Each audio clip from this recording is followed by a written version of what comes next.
he's not going to be able to do the show with Spence and Smitty. It's probably okay because the Jazz went from having 2 second-round picks, Bryan, to just 1. Oh, they've got 1. They still got the 53rd pick. So thank heavens for that. Yeah. So not going to be unless the Jazz make more trades and they see that they want to get into this second round more than just the 1 pick. Not going to be a busy night for the Utah Jazz. Or ancillary trades. That Jaylen Brown thing is still lingering out there. Obviously, it's not going to include the number 5 pick. Well, maybe it will. Maybe they're like, hey, we drafted Ace Bailey for you, Boston. I don't know. We shall see. But, yeah, draft continues tonight. NBA, ESPN 792.1 FM. Draft show live at 6, brought to you by Budweiser, Angora Solutions, and Aladdin Industries. Utah Mammoth made a trade, Bryan. Brian did. Brown sitting across from me. We're both filling in for OC once again. We'll be back tomorrow, too. OC will be back on Monday. J.J. Peterka, break him down for me, Bryan. Buffalo Sabres forward. Elite. Got an extension, so he got paid. So that's how you know he's really good. Yes, 68 points last year, 27 goals. That's pretty good. 60 pretty good. Pretty good. So, and he's only 23 years old. The extension is for over $7 million, almost $8 million average annual value, which is pretty. That's a lot of money for NHL. It's not top guy in the league money, but it's good. It's good money for NHL. I think you and I would both take that deal. Absolutely. Ryan S. Clark, ESPN hockey writer. You know Ryan S. Clark, the other Ryan Clark. Yeah. From ESPN. The S stands for Everyone stupendous. Knows him. Everyone knows Ryan S. Clark. I just found out about him. He's grading it an A+ for Utah, grading that trade. So I feel like it's an A+ too, Bryan. We'll find out what Brogan Houston thinks about it. He wrote an article in the Deseret News about it, of course. He's the Utah Mammoth beat writer for the Des News. We'll have him on at 1 to talk about that trade. Gordy Chiesa, I mentioned, like every Thursday, an hour in studio. I did tell Gordy last night, I just a snippet of your story, Bryan. Okay. So he's ready to. So he knows. Yeah, I said your dad. You've told it on the air this week, so it's not a spoiler for our listeners. I told him your dad went to lunch in the same place that he and Jerry and the other coaches would go. Smitty was listening. He's like, "Oh yeah, the coffee shop." Yeah. So good. I was like, "Yes, Yep. Smitty, that one." That is it. So anyway, Gordy was curious what your dad's name was. I couldn't give it to him, but anyway, definitely something to talk with Gordy about going down memory lane with him. I'm sure. He made it sound like I'm sure I'd remember him. Yeah, I think so. So the story goes that the two groups would eat lunch nearby one another, and they'd kind of trade the barbs. Coffee shop. Yeah, the coffee shop. It was the Red Line at one point in time. Then it was something else. It was the Travel Lodge back in the day. Oh, okay. And oddly enough, maybe my when dad, they first started eating there, the coaches, it was Travel Lodge. yeah, right? and it was the coffee shop downstairs. The story goes that one of my dad's friends had a tractor. And it was a John Deere, and it was a classic John Deere. And somehow it came up that he was, this tractor's giving me a hard time. And guess who perked up and said, well, what kind of tractor is it? Jazz fans who Jerry Sloan. knew Jerry Sloan are not surprised to hear that at all. So long story short, he sells Jerry the tractor, and they start talking to each other a bit back and forth, and every now and then they would share some information with my dad. And at one point in time, I was playing Super League basketball. I was not a good basketball player. I was an adequate basketball player. You were part of the Super League? Wow. I know, and we lost every game, so that tells you how good we were as a Super League team. But you're telling me that European soccer, just that whole Super League thing a few years ago, they were just copycatting a youth league in Salt Lake City? Wow. 100%. I was the originator of Super League, everything. So next time somebody says it, royalty to me, please and thank you. Bush League, European soccer. What a surprise. Greatest leagues in the world, greatest sport in the world. Yeah, sure. Yeah, stole democracy from us and then Super Leagues. Yeah. Wait, other way around. So you weren't very good in the Super League. No, but my dad said something one day at lunch like, I need to teach these kids how to play defense and rebound. And Jerry said, why don't you bring them to practice? So we got to watch a practice, and it was incredible. Was the ZBBC around? Was it the Delta same? Center? They're still practicing at the Delta Center. Well, actually, yeah, they probably practiced. I don't doubt your memory. They practiced at the Delta Center that day. But now that I say, was the ZBBC around? They used to practice at the Franklin Covey warehouse. Yeah, Gordy told me about that. That's not at Westminster, is it? So it was Westminster, then it was the Franklin Covey warehouse. Okay. Yeah. So he told me they practiced at Westminster before. So yeah. I'm pretty sure that this was like a shoot around situation because I remember Karl Malone was wearing sweats. It must have been pregame shoot around. Yeah, and we all decided. That's awesome, though. We all decided to wear sweats to practice after that, and that lasted for like one time. Because you got so hot. Yeah. Yeah. The mailman was cutting weight before pregame shoot-arounds. That's why he did it. He was trying to get an extra sweat. I have no idea what his purpose was, but he looked so cool. And we didn't get to talk to any of the players because I think it was a game day or a shoot-around or something like that. But Jerry Sloan came over and talked to us. And so just because of that, they'd kept up some rapport and everything. So that was my Gordy story of like importance growing up and how those guys as coaches kind of became this element of importance in my life, and not, as I've grown into an adult male, as I become a man, so to speak. To put it scientifically, adult male, as people say, genus, species, family, all that. Jerry Sloan's somebody that I've really tried to exemplify in terms of not so much like the stuff he'd say during games, but just how he treated people and the kind of person that he was and the way that he looked out for others. And I think he's a good example of really, he was tough. He was really hard-nosed and had some rough edges, but I think he also really cared about people. And that was exemplified by the fact that he cared enough about basketball and the game of basketball to invite some random strangers, crummy Super League team to come watch a shoot around, and he came up and talked to us all afterwards. Yeah, that's a really cool story, and I think with the way Gordy's memory is, I think you'll just start to prompt him, and then he'll probably be like, "Oh yes, this." He'll I've good chance that he remembers some of those interactions with your dad and that particular invitation to shoot around / practice, which is that's awesome, man. Even if he doesn't remember it, I remember it, and I guarantee you everybody I played with on that team remembers it. If you texted them all now, they'd probably say, "Oh yeah, that was awesome." So we'll talk with Gordy. We'll recap the draft. We'll go down a little memory lane with Bryan and Gordy as well. That he's going to be in for an hour. We'll preview the second round of the draft with him during that time. And then at 12:30, JT Wistrcill, Locked On Utes. Utes fans, JT. We're going to do one of our themes. Our theme today with Utah football offseason is roster analysis, kind of looking at the roster as it stands now, trying to do our best guess is what the depth chart will be. Bryan's done a lot of good research on that, and we'll talk plenty about that. We'll talk with JT about that at 12:30.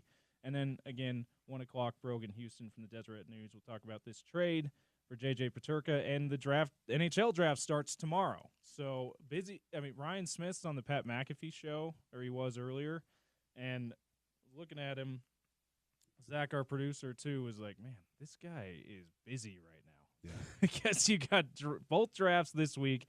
Free agency for both leagues starts July 1st. So, busy time for Ryan Smith and Smith Entertainment Group, Utah Jazz, and the Utah Hockey Club. We'll talk about not the Utah Hockey Club, the Utah Mammoth. We'll talk about the Mammoth part of that with Brogan Houston.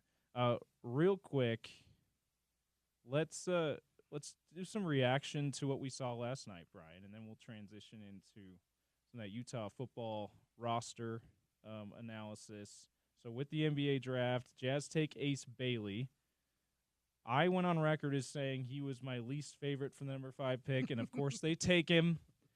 Now, while saying he's my least favorite, I do not deny the talent that he has. I do not deny the tremendous upside that he has. But also can't deny the tremendous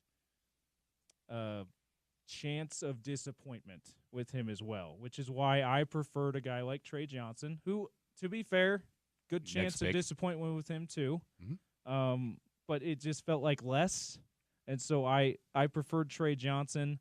Apparently, Bob Myers, I don't know if you saw this. He said in one of the ESPN's broadcasts that that the Jazz promised Ace Bailey he won't fall farther than 5. So they liked him that much to say, hey, if you're available, we're taking you. Don't you worry. So that's interesting. Also, the interesting is the reports that the Jazz were on his not preferred list, his short not preferred teams list. So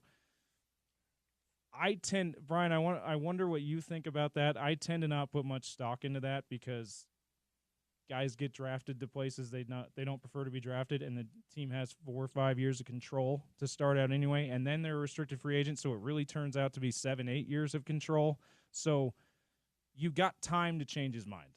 And I think the main concern Jazz fans should have, it seems like a lot of them are concerned about, oh, he doesn't want to be here. Oh, no. The thing that the Jazz fans should be concerned the most about with Ace Bailey is whether or not he's going to be a good player. Everything else will work itself out. I would agree with that part about it. And for a guy who supposedly didn't want to come to the Jazz, he seemed pretty enthusiastic about the pick. He seemed pretty thrilled about wearing the hat. And no, I did not stay up till 12:30 last night watching Ace Bailey highlights and scrolling social media and watching every. Well, that's why we don't need to. No. We have Gordy in studio. He's going to tell us all about the Ace Bailey highlights and the interviews and all that stuff. That's exactly what we're that's dependent upon. That's why we have great guests like Gordy to do that kind of stuff for us.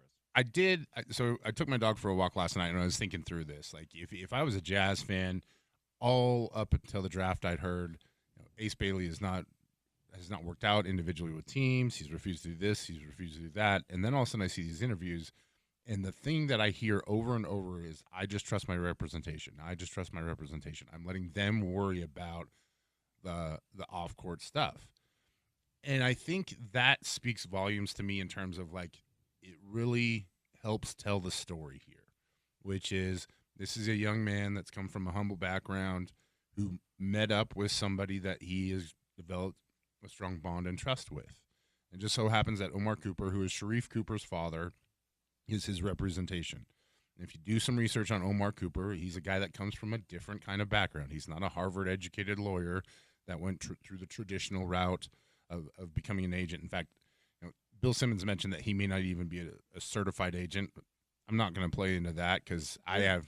As we've learned in college football world with NIL, there's plenty of agents who are not certified agents. So right. That's not as big a deal as some might make it out to be. And so if you are Omar Cooper and you've had this opportunity to come to your life to become a representative, your son was good enough to where you could build these relationships, and now you have this relationship with Ace Bailey, and you saw the talent early on, and so you took him under your wing and you nurtured him, and I think some of the basketball side of it is he takes really difficult shots. And this was the one theme I always heard about Ace Bailey as a basketball player.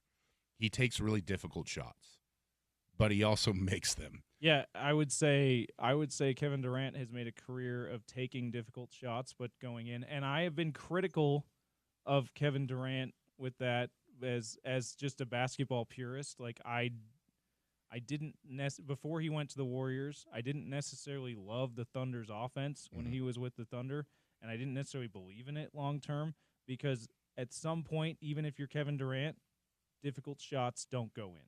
Right. And it seemed to happen at the biggest points in the playoffs. One of the reasons why the Spurs kept beating them in the conference finals and the Heat beat them in the finals, and the Warriors as well, is because the offense didn't get them very high percentage shots. But on the other side of that, if you're good enough to make them, like Kevin Durant has been his entire career, and Ace Bailey has been up to this point, you can't be too critical of his shot selection if they go in. Well, so the comparison that I make with Ace Bailey is a little bit, and this is going to be a tough sell because I know the base that listens to this program is a Utah football fan base. my comp for Ace Bailey is a little bit like Caleb Williams, where he does the hard stuff. He makes those hard shots at a pretty incredible clip. And so he, like Caleb Williams, And he looks spectacular. Yeah. makes all those hard throws, right? I think you can teach him the easier stuff. I think you can mentor and mold him. He's still only 18 years old. And you've got one of the better developmental coaches, in my opinion, in the NBA, and Will Hardy. And I think the best thing that Will's going to provide is going to provide a mentor and a coach and a, I don't want to say father figure because I think that term gets thrown out so much and it's not. But mentor is a good term. Yeah. But a confidant that Ace can see in a basketball light that will provide him with, a clear-cut path to doing some of those easier things. So I guess my overarching point is that all the concerns about him, and there are plenty of red flags, they have an explanation. And it's a pretty solid explanation in terms of, again, if you watch his interviews, like he was not downtrodden. Like when he got picked, he had a huge smile on his face. Yeah, it seemed to be his representation feeling like being in his ear saying, Utah's not your place, but he probably is open to any place. And to that end, if you're trying to build an agency, right, and you have this incredible talent in your Omar Cooper, by the way, his only client. Yeah. So he is trying to build an agency. He has an agency is not one client. So if you're trying to build an agency, then you want your player to get as much recognition, accolade, and attention. And we live in the attention economy. So you want him to go to a spot where he's going to get as many shots as possible and as many opportunities to score. Well, he was probably preferring Washington. And Brooklyn, right? So that makes all the sense in the world because that's going to get him Rookie of the Year honors. That's going to get him, in the conversation in terms of scoring leaders, all these things. And that is a marketable attention getter for Cooper as an agent. Like, hey, I got the Rookie of the Year. Look at what I did for him.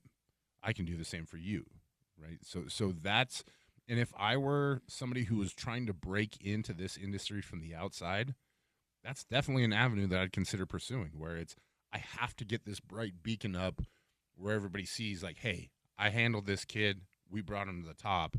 Let's do this for everybody. See, what I don't totally understand is I get that if your first client is not a guy who was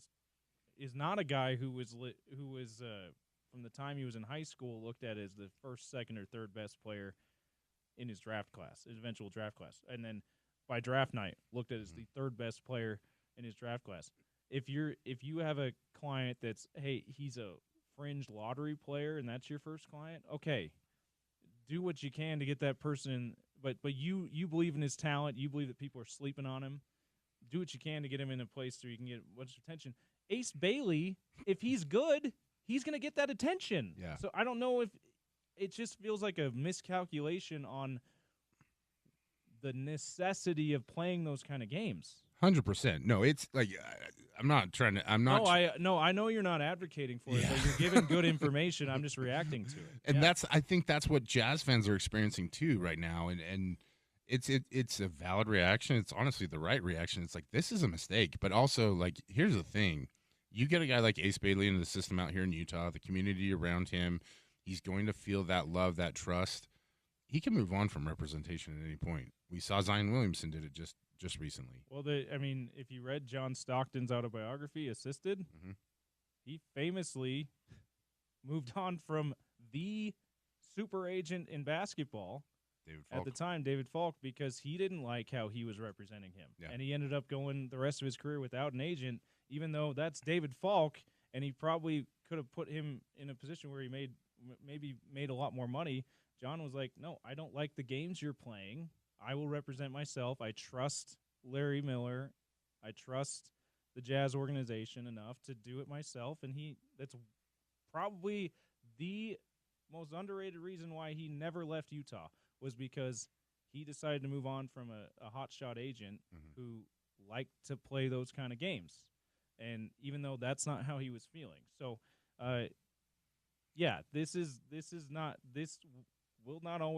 this may not always be his agent, Omar Cooper, and if it is, he also is going to get to a point where he feels confident enough as he continues to learn the business that, hey, you work for me, I don't feel this way. Please stop telling people I feel this way.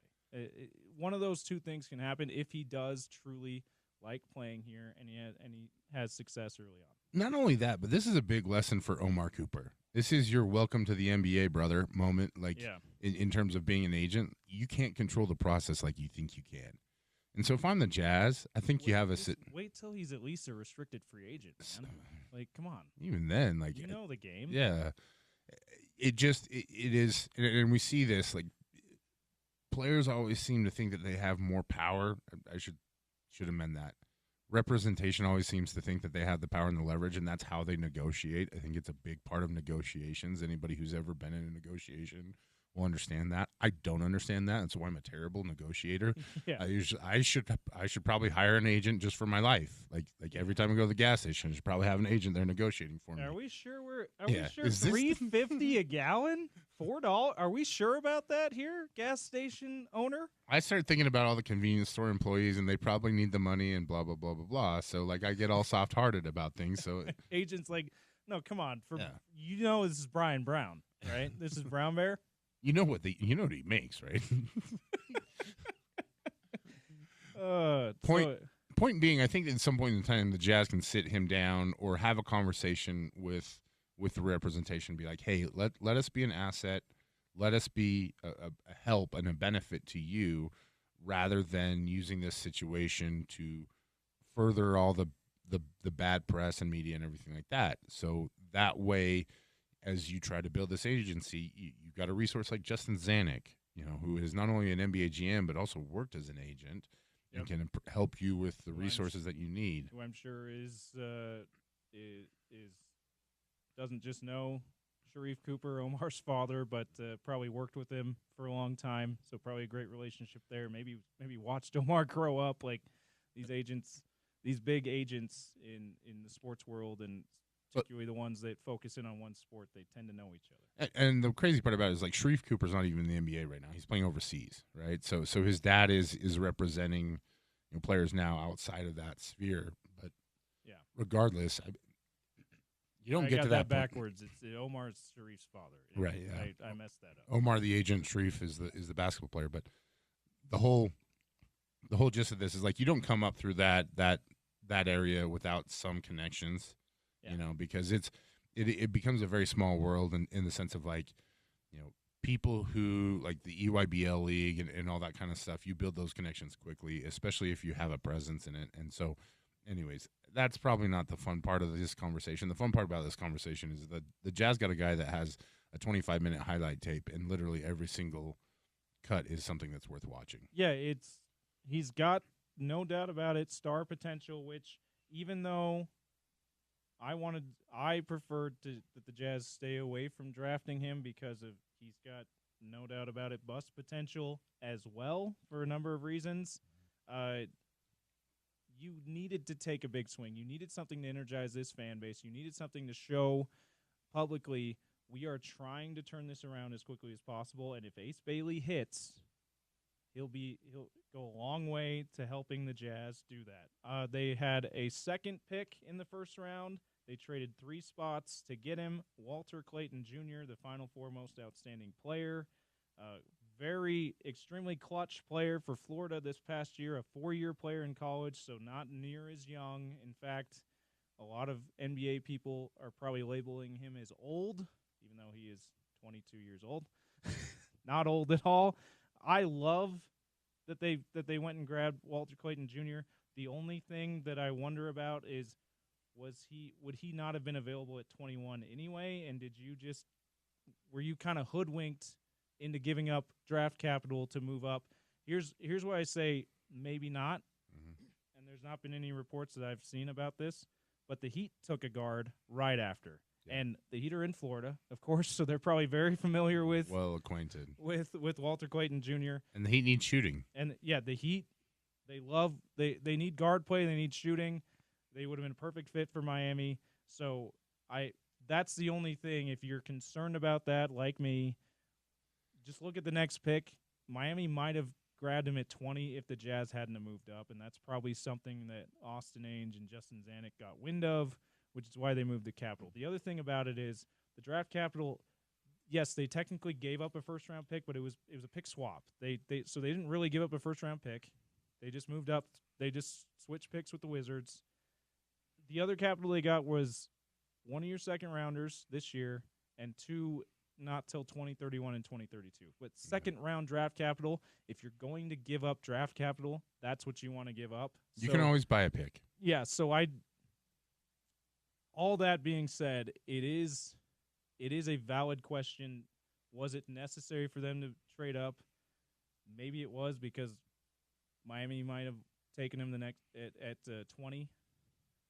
But even if it wasn't, you're really not giving up that much. And the upside of Walter Clayton, at least as a rotation player, maybe a starting point guard for you eventually of the future, is good enough to take that kind of risk. For me, it's always about which decision can you live with. Yeah. And realistically, I can live with the fact that I overpaid for a player that I really wanted. It would be a really tough one if I ran that risk and maybe had some intel, whether or not it was good intel or not, I don't know. But if they had some intel and thought that he was going to go before they could pick him at 21, that would be a bummer to me. Now, I did like Asa Newell. Andy Larson told us on the show that that's who he preferred at number 21. But I thought Walter Clayton was going to be gone earlier. I really did, because he is just one of those players that it feels like this was a pick where they finally got it right, in the sense of don't overthink it. We get it, age, size, all that stuff. Damian Lillard was 22 years old when he came out of Weber State. Top 75 player all time. He's been okay. Worked out. Yeah. I think that worked out. He did all right. No NBA championships, but other than that, it worked out, right? So we'll continue this draft conversation. We'll get to the Utah football offseason talk as well. The next chance we'll be able to do that is 12:30 with JT Wistersill. We'll try to further the conversation later on in the show as well. But next, as I said, continuing NBA draft talk, we'll react to the Jazz's picks with the coach, Gordy Chiesa, who is in studio with us. You saw him walking in on the YouTube video at ESPN 700 Sports Utah, getting his papers out, getting ready to go. He's going to give us a draft profile as well of guys who might be in the range for the 53rd pick, or at least one of those guys at the end of his segment here. We'll talk about it all with Gordy Chiesa next on the Sean O'Connell Show. James Peterson, Bryan Brown filling in for OC on Utah's #1 sports talk, ESPN 700, 92.1 FM. We are proud to be part of Utah's ESPN radio network.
With the 5th pick in the 2025 NBA Draft, the Utah Jazz select Arius Ace Bailey from Rutgers University. They drafted somebody that's a major talent.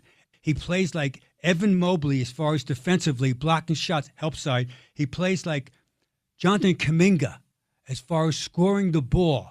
And he plays like Pascal Siakam. Again, he's a freakish athlete, and I can't make enough point about that. He can get his own shot, and once he goes airborne, he's hard to stop. That's NBA Commissioner Adam Silver announcing the Utah Jazz's selection of Ace Bailey from Rutgers with the 5th pick of last night's first round of the NBA Draft, courtesy ESPN and the NBA, and Gordy Chiesa's instant analysis from last night's ESPN 792.1 FM NBA Draft Show. We have another NBA Draft Show for you tonight for the second round at 6. Spence Checketts and Richard Smitty Smith will give you live reaction and analysis of every pick, including the Jazz's last pick as of right now, the 53rd pick. The ESPN 792.1 FM NBA Draft Show is brought to you by Budweiser, Angora Solutions, and Aladdin Industries. Gordy Chiesa, the guy breaking down Ace Bailey for us, is in studio with us, as he is every Thursday. Gordy, great to have you in. Thanks, Bryan guys. Welcome. Thank you.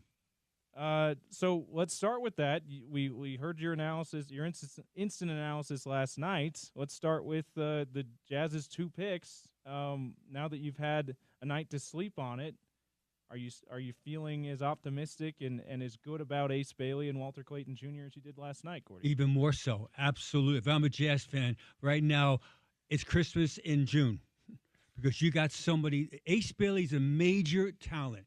Let's not forget, he's only 18 years old.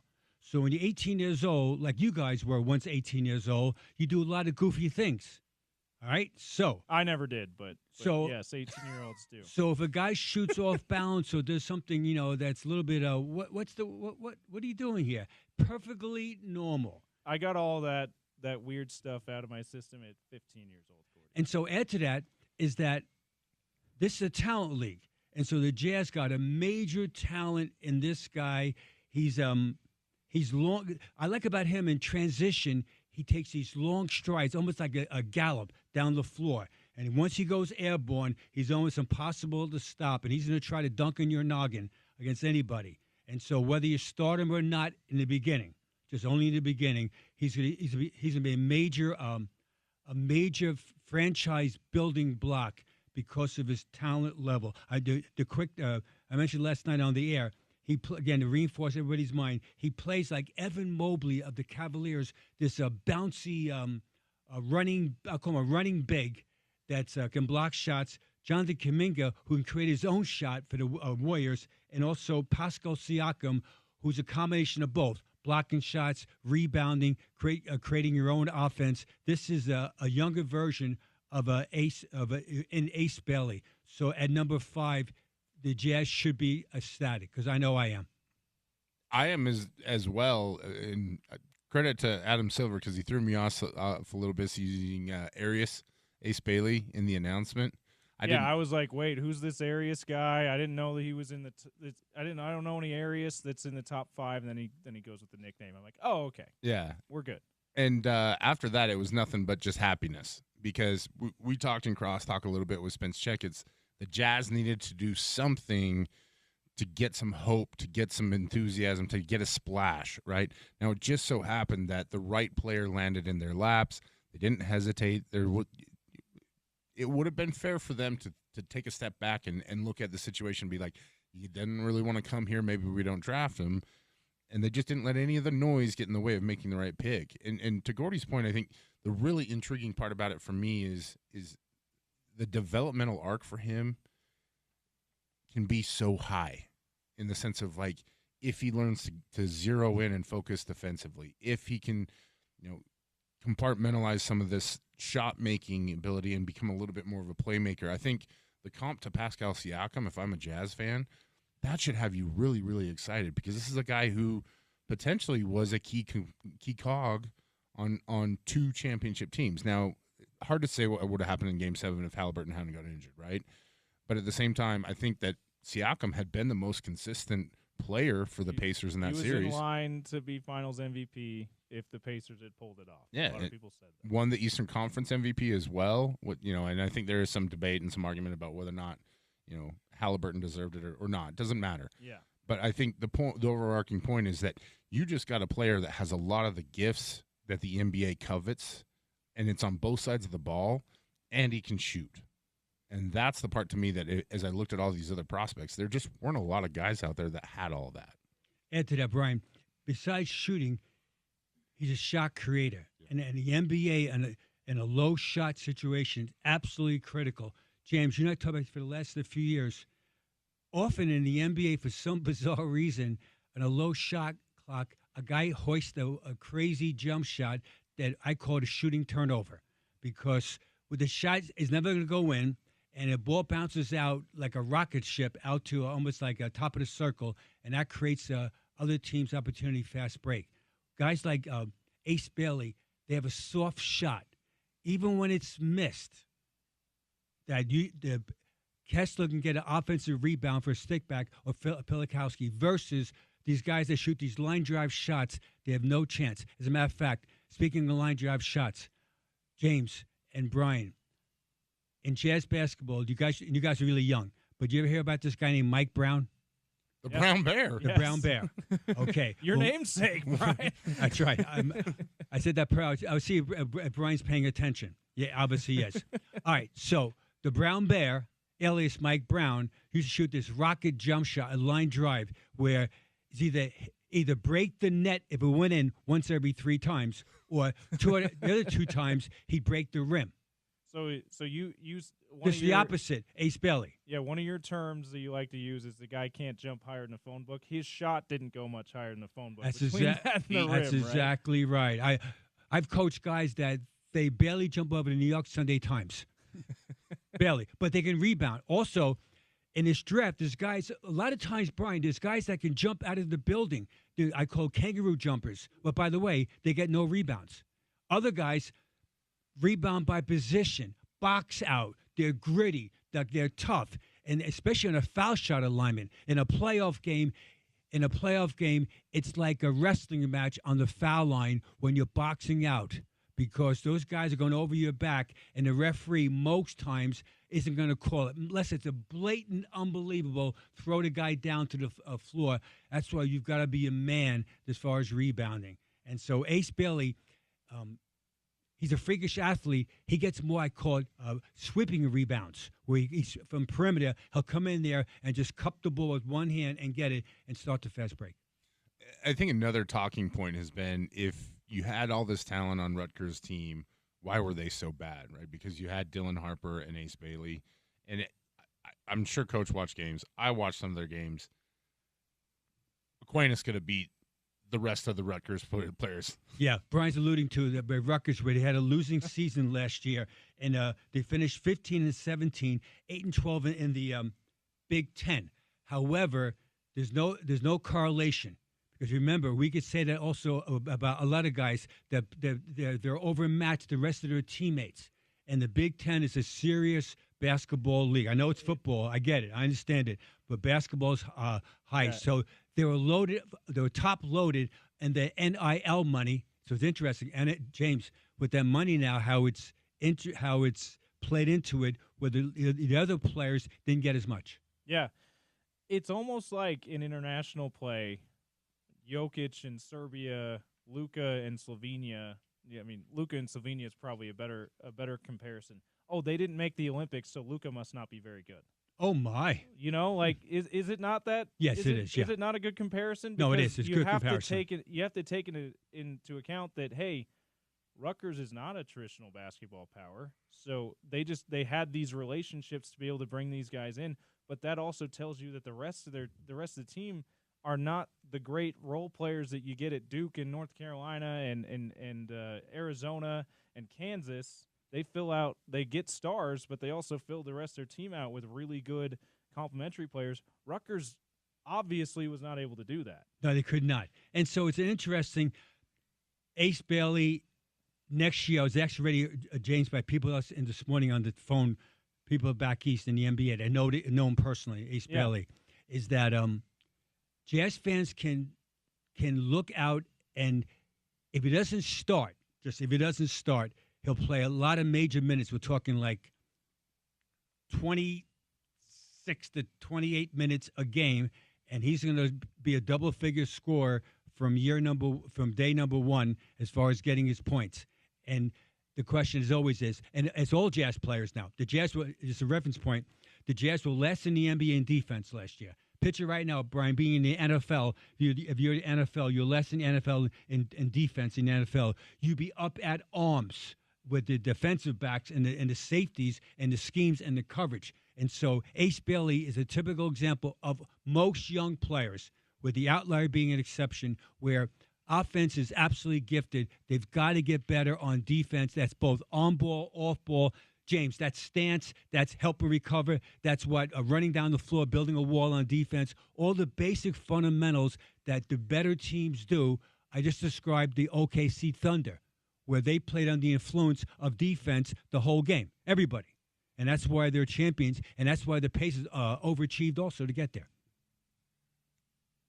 You spent years helping players develop new aspects to their games. One of my favorite was always the Stockton pull-up jumper in transition, which, now you see it all the time in the NBA, and I don't know that most people really understand that Gordy was kind of the originator of that before it even was a thing. As you look at his game, where would you start in the development process with him as an NBA player? Okay, first thing is that I try to convince him by drills to dribble less. Because, again, all players dribble, they over-dribble. James, if people were paid by the dribble in the NBA, they'd be instant millionaires. Billionaires, maybe. Oh, okay, you're going billionaires. Okay, Brian, you're going billionaires. Inflation, Gordy. Okay, inflation, which is more. Hopefully, it's not more than 2.8%. Yeah. Lord willing. All right. With that, so I try to get him to play more downhill. So in other words, here's the reality of the game: you make a live catch on perimeter about 22 feet. Just don't bounce it right away and go laterally and sideways because you feel like it. Get the ball, either pass it right away, which we call quick pass motion, or attack initial part of defense where at the point of attack. So that's what I'd work with him. Second part is this, is that there's nothing wrong with having a mid-range game. So even though you want to shoot three-point shots, is that with that talent against switch defense now, they're going to switch probably against him. They're going to try to chest him out with the body, meaning defensively. So now he's suddenly quick back down into one or two bounces, then elevate. So shoot on balance against switch defenders who are trying to go get up under you and take away what your bounce. Those two things will make a more efficient scorer. Less dribbling and more what? Shot balance. It sounds so simple, Brian, but it's always Here we are in Salt Lake City today. It's going to be 102 degrees today, but it's always cloudy in the Jazz office. Always cloudy in the war room. James, it's always cloudy. It could be a beautiful day in SLC and in that war room, meaning draft room, and also the team practice. It's always cloudy. Gordy, I feel like you got a future children's book in there. Always cloudy in the war room. With maybe I can just picture the illustrations, what you were just talking about. I think you got something there. See, you say always cloudy, and I think cloudy with a chance of meatballs. Yes, that might be why I'm thinking that way. That's why my best skill set on the basketball court was always setting screens. And that's a skill. All right, you described right there. You described Houston Rockets with Steven Adams, who's the best screener in the NBA. And so Kevin Durant, you mentioned before about Kevin Durant. So Durant goes to the Rockets. Major acquisition, the piece is going to fit. But add to that is that Steven Adams suddenly on a high pick and roll frees up KD for a mid-range jump shot or shooting over the top. And it's almost impossible, the guy guarding Kevin Durant, to go over or under because of large body. In Jazz basketball, that used to be the late, great Mark Eaton. What made Stockton, at a young age, really unbelievable was Mark Eaton's screening action. James, 7'4", 300 pounds, trying to navigate the defensive player on the ball over or under. Yeah. Yikes. Yeah. No, yikes, no kidding. And Rudy Gobert obviously was Absolute a great Gobert. screener Yeah, in more you're recent exactly years. right. More recent year. Yeah. Very much. Rudy Gobert. And a direct correlation also to the T-Wolves getting to the conference finals, because then Gobert sets that high pick and roll. Off comes Edwards on a live dribble right now. Rudy rolls to the basket, and the shooters space out as far as playing it. Underrated skill, screening and rolling, screening or popping. Absolutely.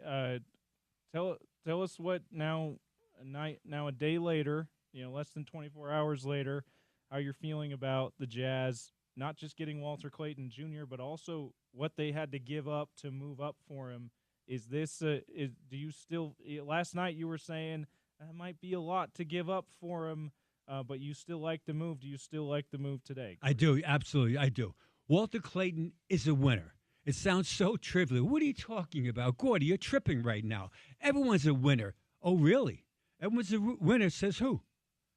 You might have talent in the NBA, but as far as winning. But Walter Clayton, both in high school and college, and we're talking the Florida Gators. We're not talking about the JV. We're talking about 57,000 people in that arena in the Final Four, and he's what? Popping jump shots, and he's what? Driving to the basket. He's what? Getting a shoulder. He's getting bounced around on the court, and he gets up off the ground and keeps it going right now.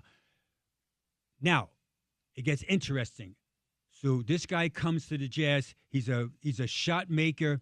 He's a good floor leader. He knows how to play. He values the ball. Last year, at the Florida Gators against intense defense in the SEC and also in the NCAA tournament, 163 assists to 94 turnovers, which is really good. And then the best part about him, he steals the ball. Now, if the Jazz are last in the NBA in defense, they added somebody as far as a point guard, is that the first line of defense that's going to be on ball and steal. Now it gets interesting. It gets cloudy right now, Bryan and James. Keontae George. See, it's all segue right now. So now suddenly it's Colin Sexton. So now it's what? All the perimeter players, Jordan Clarkson right now. Then now what's going to happen to those guys? And Collier, what happens now? So now it gets interesting. So now this is the first part of Jazz basketball where they drafted guys 2 years ago, 3 years ago, and now they might not be here or traded for with the new regime right now. So now we'll see about, I call it the chemistry and love fest. Everybody loves each other when I'm playing, but when you're not playing, then it's a little gray area. And the Thunder, we see the Thunder right now, the ultimate, James, the ultimate love fest where Shea becomes an all-star and MVP, everyone's around him. But now this summer and next summer, now it's time for what? A payday. Yeah, hey, be part of all my post-game interviews. We all love each other, but hey, the disease of more, we'll see how they handle that. I love it. James is quoting right now Pat Riley. I thought you were going to quote Socrates. Is there a difference, Pat Riley, Socrates? I don't know. I don't think Socrates had as good a hair. or an Armani suit. Yeah. Didn't go to Kentucky either. No, he did not. Jazz have one pick. We'll get a draft profile from you in our final segment, Gordy. But they have one pick tonight, 53. They traded the 43 pick as part of the Walter Clayton deal. Maybe give us a short list of guys you'd like to see them consider at 53. All right, 53. There's a guy named Michael Peavy. All right, Michael Peavy is a small forward from Georgetown. This guy plays hard, so he should be there. He's rugged. Averaged 17.2 points per game for the Georgetown Hoyas. All right, and this guy plays defense, and he's rugged. This guy's always throwing elbows in the game, which excites me as a coach right now. He's at 6'7", about 215 pounds. I'll call him a quasi small forward, hybrid four. As far as they play bigger than they really are. Who's he play like? He plays like Cody Martin of the Suns, Torrey Craig of the Celtics, and Jaime Jaquez of the Miami Heat. So he's defensive minded. That's one guy should be there. The other guy who I love that you can make a discussion. All I know about it, that he can guard anybody in college basketball. His name is Javon Small from West Virginia, who's very good defensively. He's a better version of DeLon Wright of the former of the Utes. He can guard both on, off ball. Again, off the bench, defensive playmaker. And that's what the Jazz need. I know you have to score the ball to win. I get it. Also, but within that, you have to be able to what? To defend. And those two guys should be there at 53. I'm taking one or two of them. Great stuff. People that keep an eye on, Jazz fans, and people to research a little bit ahead of tonight's second round. Again, we've got our ESPN 792.1 FM NBA Draft Show tonight at 6. Live reaction and analysis from Spence Checketts and Richard Smitty Smith during the draft show of every second-round pick the rest of the way tonight in the NBA Draft. About 3 minutes from now, we'll continue the draft conversation. I want to talk about trades, Gordy, because there was quite a few trades, and you mentioned off air just how awkward some of the trade announcements were.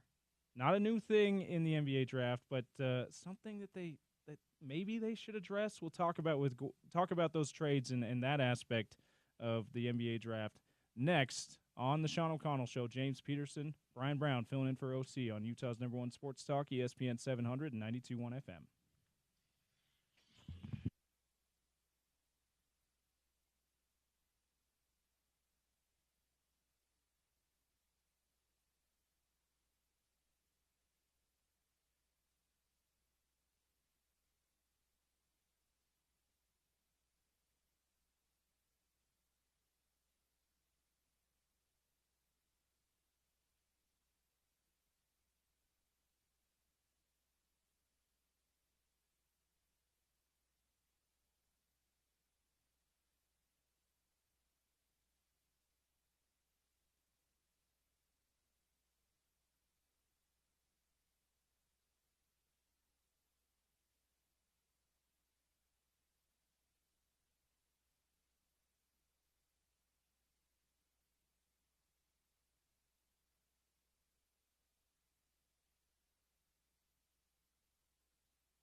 trading to the Utah Jazz the draft rights to Walter Clayton Jr., the 18th pick, and the Jazz are trading to the Wizards the draft rights to Will Riley, the 21st pick.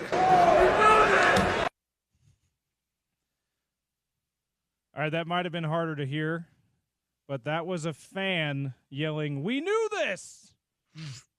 while Adam Silver was announcing the trade that got the Jazz Walter Clayton Jr. from last night's NBA draft, courtesy ESPN and the NBA.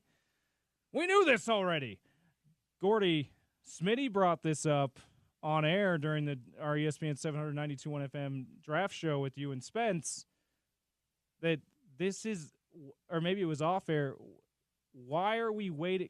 The rule is you have to wait until the second round for these draft day trades to be official, these first-round draft trades to be official. Feels so antiquated, Gordy, with now we have social media guys like Shams telling us in real time, hey, this trade is happening, and then 2 hours later, we knew this already. That's why the fans are yelling that at Adam Silver at the podium. Is this something that the NBA should look at, or is this something that we just need to get over as fans watching it? We just need to know this is how it goes, and who cares? No, the answer, we do care because you want to be accurate. So the answer is you can do both.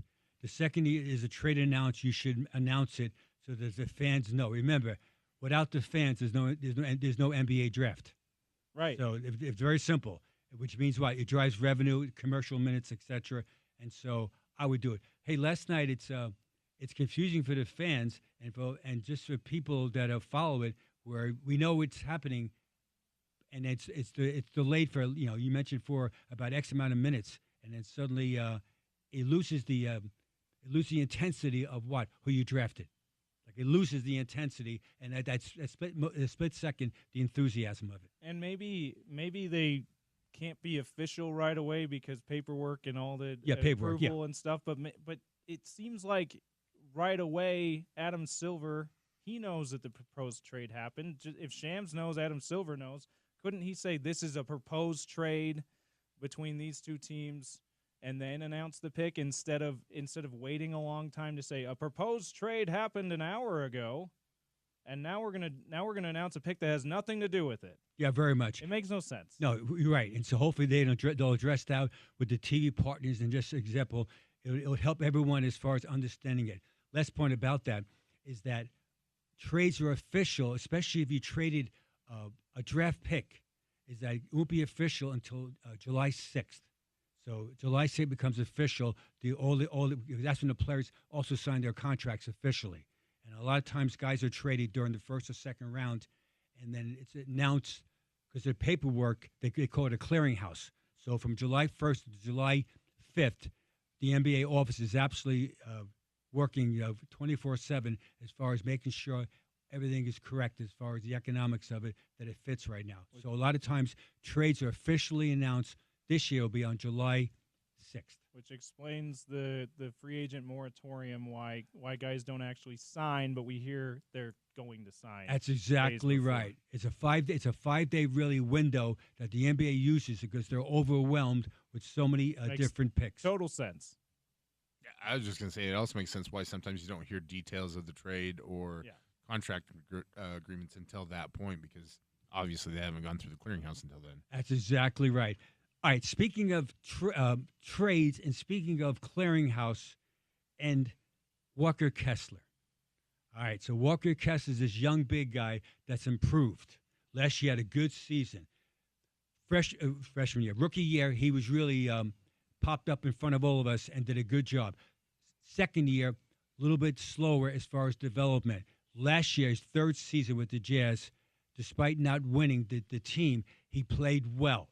Blocking shots, rebounding, hustling, playing hard, showing a better low-post scoring game. He shot some threes. That was delusionary. I get it. I understand it. However, they're trying to increase his range. But now comes the day of moment where he's eligible for an extension.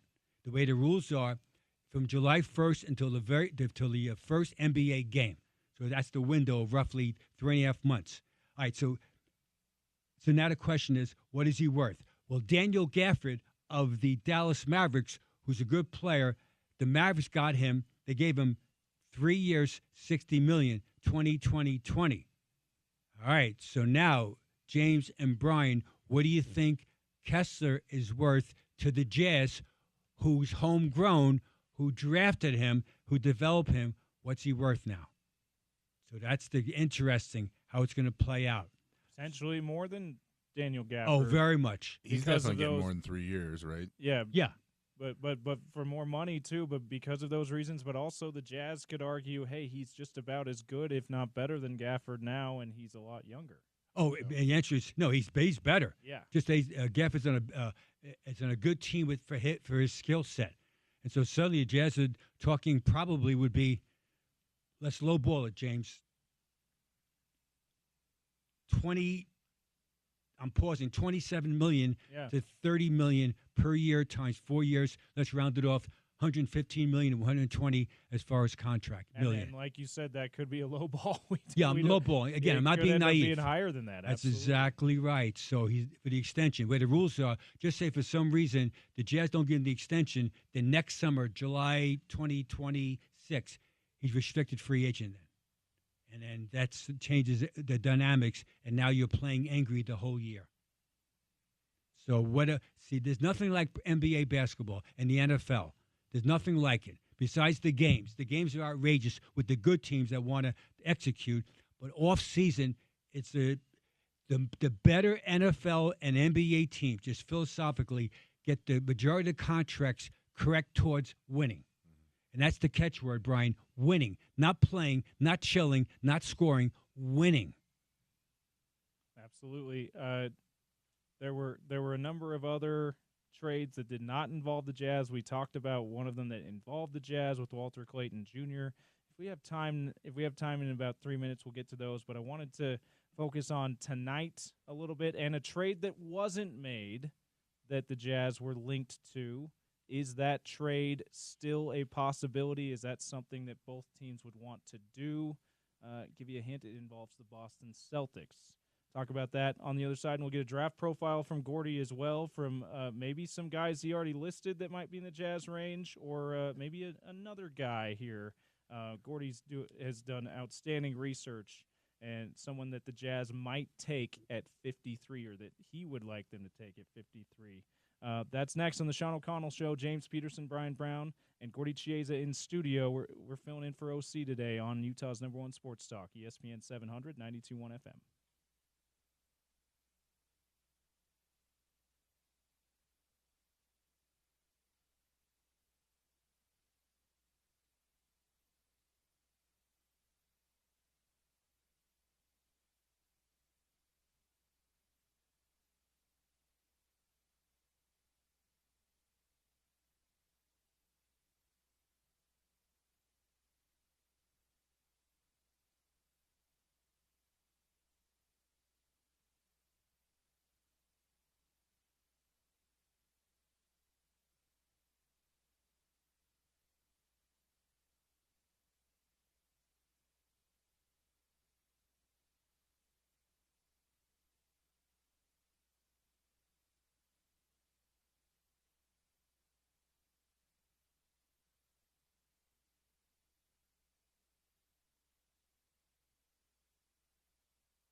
And with the 18th pick in the 2025 NBA Draft, the Washington Wizards select Walter Clayton Jr. from the University of Florida. So Walter Clayton Jr. has been drafted by Washington with the intention of trading. Well, not the intention. He's a Jazz man. Walter Clayton Jr. is your newest member of the Utah Jazz. Adam Silver announcing the Jazz taking Walter Clayton Jr. with the 18th pick of last night's first round of the NBA draft, courtesy of ESPN and the NBA. Spence Checketts also in there, clarifying that he is a Jazz man, not a Wizard, because of the trade with Washington. That was from last night's ESPN 700 92.1 FM NBA Draft Show. Night 2 of the show starts at 6 tonight here on Utah's #1 Sports Talk. The show is brought to you by Budweiser, Angora Solutions, and Aladdin Industries. We're still hanging out with Gordy Chiesa here in studio. Myself, James Peterson, that guy, Bryan Brown. You can stream us if you're not listening to us on 700 AM, 92.1 FM on the radio. You can tell your smart speaker to play ESPN 700. Go to ESPN700sports.com, hit the Listen Live tab, hit the play button there. Download the new ESPN 700 app free on your preferred app store. You can actually watch the YouTube videos on the app now. The app update that Bryce Larson did recently is outstanding. If you haven't pulled up the app recently, pull it up now. You can watch us on YouTube on the app. You don't have to search for us at ESPN 700 Sports Utah. You can listen live as well. You can listen to podcasts on demand. It's really a one-stop shop on the new ESPN 700 app. Download it today if you haven't done so. And again, you can podcast the show afterwards.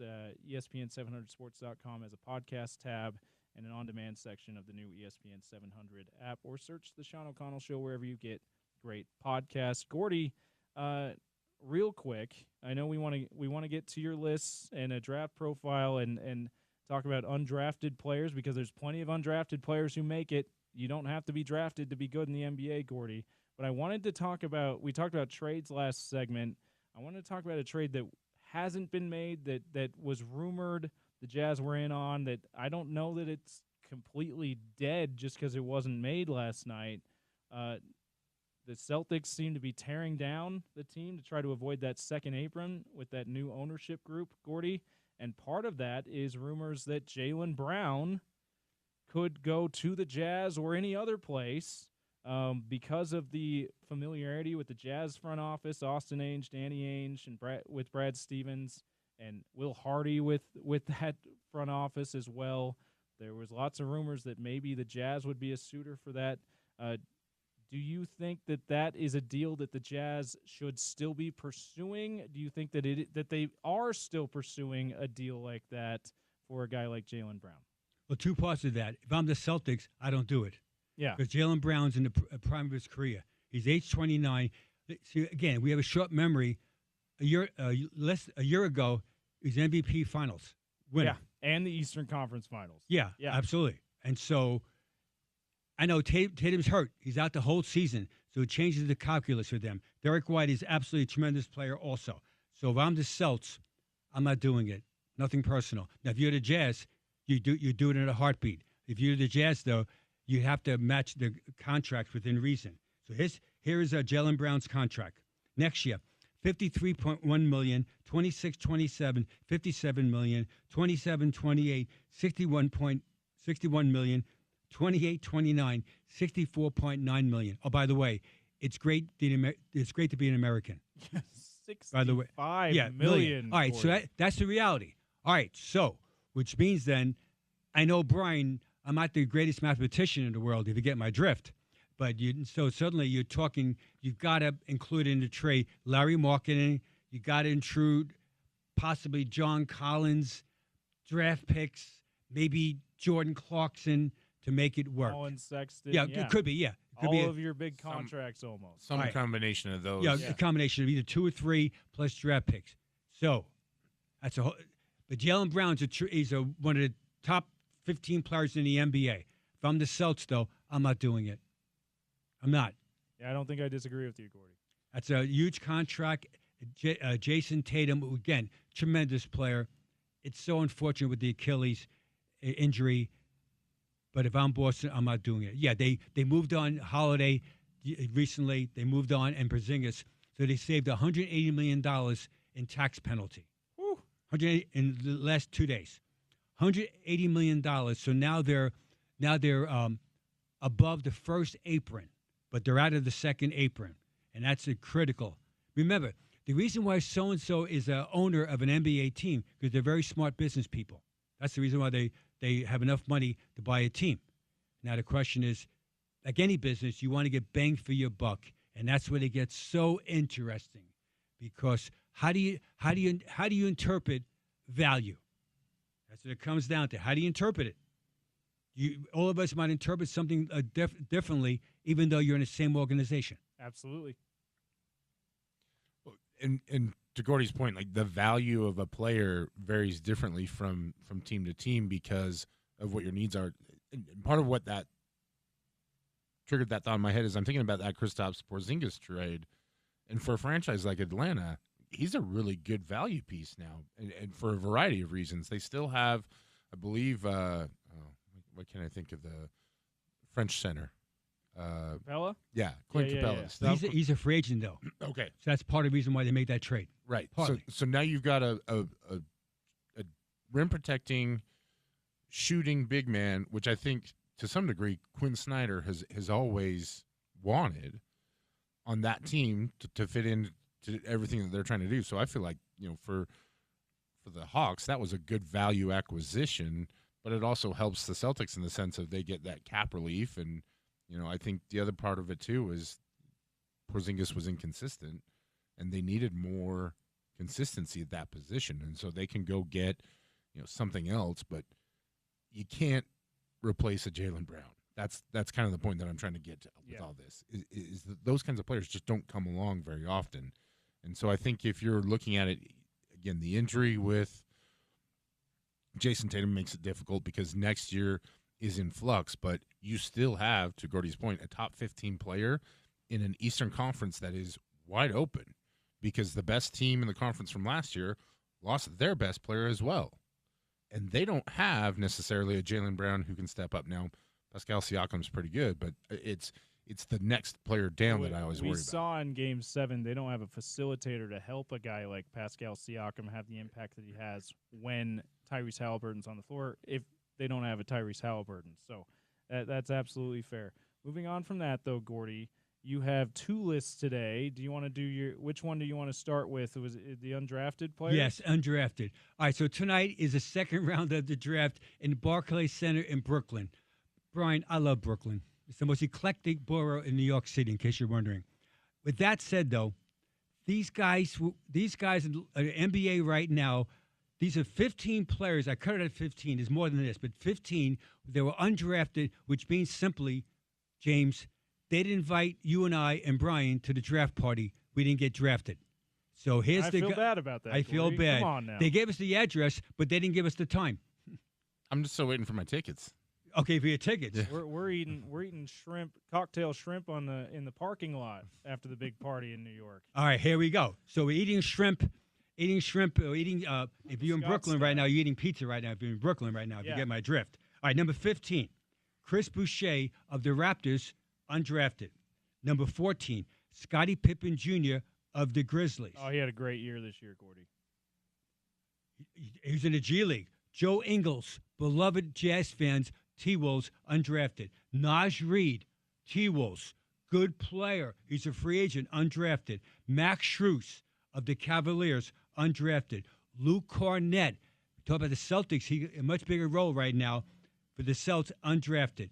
Duncan Robinson from the Heat, undrafted. Seth Curry of the Hornets, undrafted. Former Jazz player Royce O'Neal of the Suns, undrafted. Austin Reeves of the Lakers, undrafted. Gary Payton III of the Warriors, undrafted. T.J. McConnell of the Pacers, undrafted. Alex Caruso of the NBA champion Thunder, undrafted. Lou Dort of the NBA champions, undrafted. And the last one on the list, Freddie Van Fleet of the Rockets, undrafted. So these guys weren't invited to the draft party, and all 15 of those guys, some of them are almost like perennial, could be a possible quasi all-stars, but everyone's what? A contributor. Yeah, Fred in the case of Van Fleet, he has been an all-star in his career, and he been awesome for the Rockets in his first couple of years. Champion with the Raptors. One of probably my favorite guy on that list, Gordy, is Freddie Van Fleet. But the Caruso, come on, with Alex Caruso, the way he changed the Thunder this year, like undeniable. It's unbelievable that some of these guys went undrafted, Gordy. It just shows you that everyone's happy right now. The NBA fans are happy. We're going to be good next year, meaning every NBA city is saying this, which I understand. Optimism, absolutely. However, is that 1 year to the day last night, if the people on the personnel side had a draft 1 year later, so June 25th, 2026, they would draft probably 8/10 of the players differently in the order, because it didn't work out for the team, or they're slow as far as developing. So here's an example right now of two guys last year that were picked in the top 5. They were number 3, Shepard from Houston Rockets, and number 5, Rob Dillingham of the T-Wolves. Yeah, who are those guys, Gordy? I totally forgot about them. Yeah, and your point is that, and you know the players. I do know them, but they did nothing for their teams this year. So meaning Reed Shepard, forgettable guys. Yeah, no, and it happens. After it 1 just year. shows you that everyone's ecstatic. Hey, I'm geeking out right now over all these picks. However, there'll be some hurt feelings during the year, during this calendar year, and that's what's so important, is that you have to keep it in context where you like. I asked this question already, James. Who had the best advantage of the draft so far last night? I always tell everybody, including this morning, I'll tell you about 3 years from now, because that's what it takes long to play out, with the exception being an exception. But I'm positive that Cooper Flagg is going to be a tremendous player for Dallas Mavericks. I'm positive of that. Pretty safe bet on that one. Yeah. I'm pretty positive on that one, too. I think Dallas is pretty excited about it, too. You talk about franchises who really won, considering what they I don't even know how to describe it, what they did, the Luka trade, right? Yes. And I can understand it from a management perspective. I really can. And I thought about it a long time of how you defend that trade, and it's so hard, too, because you just didn't get the haul back. But to then get this new piece in Cooper Flagg, who is, not only do you have Anthony Davis and Kyrie Irving for the next 3 to 5 years, but you have your franchise piece for the next 10, 15. It's actually a great time to be a Dallas Mavericks fan. Yes, it is. And also, Klay Thompson's still there, and also P.J. Washington, who are good players. I mean, so and again, Gafford and those guys will be setting screens. And Christie, too. He had a pretty solid He finish sure this season. did. Max Christie. That's exactly right. And so Dallas, even though they didn't make the playoffs this season, they're positioned where they will. The Western Conference is really fascinating, that there's 4 or 5 teams. You can make a narrative that could be champions, including the OKC Thunder. I get it. So 7 straight years, there's been a new champion in the NBA. So who's to say it won't be 8 next year? That's the beauty of it. Parity era of the league. That's what people are calling it right now. Until there's changes to the CBA, I think we're going to see a lot more of this. You mentioned the apron when we were talking about the Celtics and the trades they're making.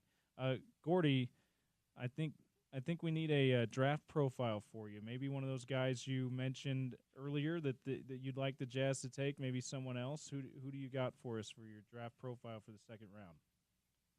For the second round right now, it would be from Saint.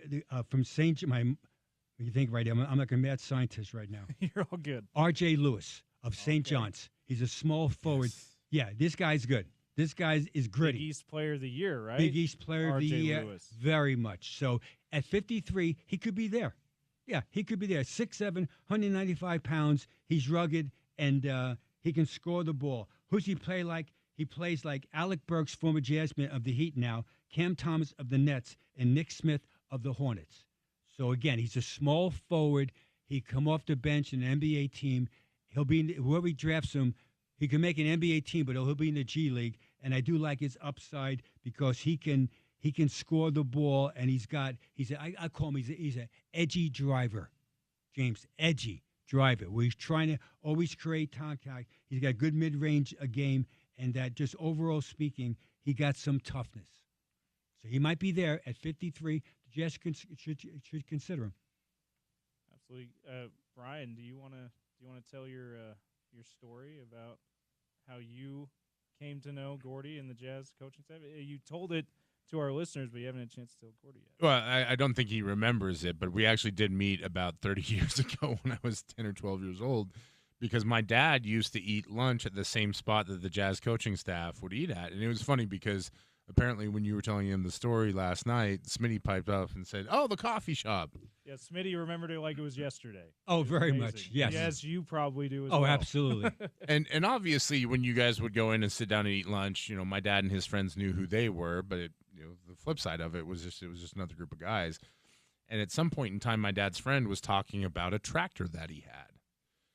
And it was a John Deere. And I don't know if it was that Jerry was sitting in earshot or whatever, but at some point in time, he leaned over and goes, "Tell me more about the tractor." And so they started talking about it. Sucker for great tractors, Jerry Sloan. So it was an old John Deere, and had been up at his farm. He had a farm up near Bear Lake. And so they got to talking and negotiating a little bit, and then ended up selling the tractor to Jerry. And so it kind of built a little bit of kinship where you guys would come in and say hi to them.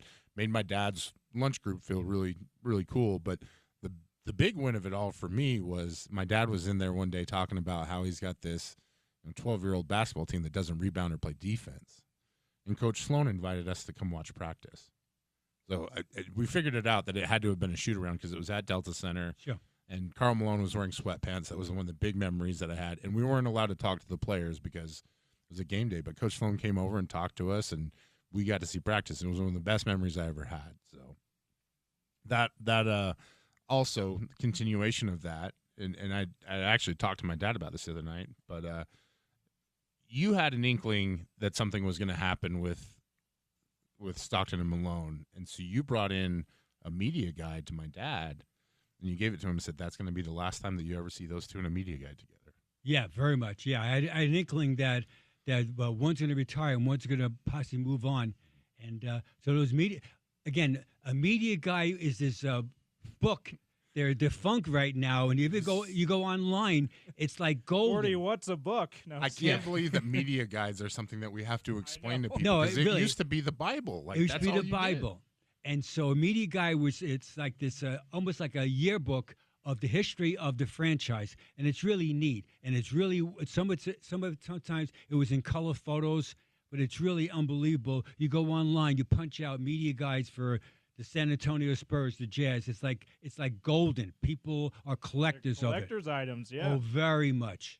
And you told me last night you've got quite the collection. The collection of media guides. Yeah, I do. Yeah, absolutely, I do.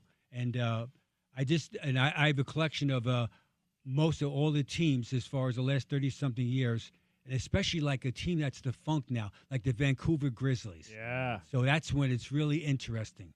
And so I did it, not that I was so smart, I just did it naturally. And years later, it came to fruition that it's a fun thing to have. Absolutely. Speaking of fun, in the last point we have to go on a break right now. Let's get your other list. Shea becomes the MVP of the NBA Finals, meaning Shea Gilgeous-Alexander, and that is commendable. So this short list right now is the NBA Finals most valuable player winners of 2 or more. You won the MVP Finals twice in your career. It's a short list. All the players above right now have been MVP Finals twice. They are Kawhi Leonard, twice Raptors and Spurs. Kevin Durant, Warriors, twice. Willis Reed, Knicks, twice. Kobe Bryant, Lakers, twice. Larry Bird, Celtics, twice. Kareem Abdul-Jabbar, twice. Lakers and the Bucks. Magic Johnson with 3 now. Lakers, Shaquille O'Neal 3 with the with Lakers, and Tim Duncan 3 with the Spurs. Now with 4. LeBron James, 4 MVPs of the Finals. They are the Heat twice, Cavaliers once, and Lakers once. And the number one player of all time, I've seen it visually right in front of my eyes. He's MVP of the Finals 6 times, 6 for 6, Michael Jordan. All right, interesting. What about Steph Curry? Steph Curry, yeah, he won 4 championships, but do you realize that he's only MVP of the finals once, and that was back in 2022. Back in 2015, the first NBA title for in this group with the Warriors, the MVP was Andre Iguodala, and in 2017, I mentioned before, it was Kevin Durant. So let's give a shout out to Steph Curry, 4 championships, but 1 MVP. And there's still a group of people in the media and fans that think as good as Iguodala was, and he changed that series because of the death lineup that they called it, and his defense on LeBron held him to just under 40 points a game, tongue-in-cheek, of course. Steph probably deserved that 2015 Finals MVP a little bit more. Interesting, because I love it. Conspiracy theory. Also, you know us, Gordy. I love it. So here's the last point about it. Andre Iguodala is the only player in the history of the NBA Finals to be MVP that didn't start. Yeah. So he was MVP, not even starting the games, but he was he was a difference maker. Thus, that's my list of today of the multiple MVPs. That means you're the top of your game. Can you imagine Michael Jordan, 6 NBA titles, 6 MVPs? Incredible. In the finals. Incredible. It's one of the reasons why that's one of the separators for a lot of people in the old GOAT debate. He was the best player in every single finals that he played in, and he won every single one. So, yeah, and it is unbelievable. You tease that there's a guy with only one. That it's like, really? He only has one? It is pretty unbelievable that Steph Curry, 4 titles, 1 MVP. But you start to think back to it, and you're like, oh, yeah, that's why it's only one. But there's that one with Andre Iguodala. There's some circles that are like, it doesn't sit right with me. That I'm not necessarily in that group, but I've heard a lot of people say, maybe Steph should have 2. And Iguodala, as good as he was, probably should have just been a great player on that team. But I digress. Gordy, thank you for coming in. We love talking with you every week. OC will be back next week for this in-studio visit with you, Gordy. Thank you so much for coming in. Thanks, guys. Peace out. All right, that's Gordy Chiesa, NBA guru here on the Sean O'Connell Show. We love talking to Gordy. And coming up next, though, we're going to change gears a little bit. Get to something that we didn't get to in the opening segment that Bryan Brown has done a ton of research on, Utah football related, a little roster analysis up to this point. Maybe we try to guess what the depth chart will be. We'll do that with JT Wistrcill, and we'll talk more Utah football offseason as well with the Locked On Utes podcast host. On the Sean O'Connell Show, James Peterson, Bryan Brown filling in for OC. JT in about 3 minutes here on Utah's #1 sports talk, ESPN 700, 92.1 FM. We are proud to be part of Utah's ESPN radio network.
65 days to Utah football. You've been hearing the countdown clock. You heard it in the update as well.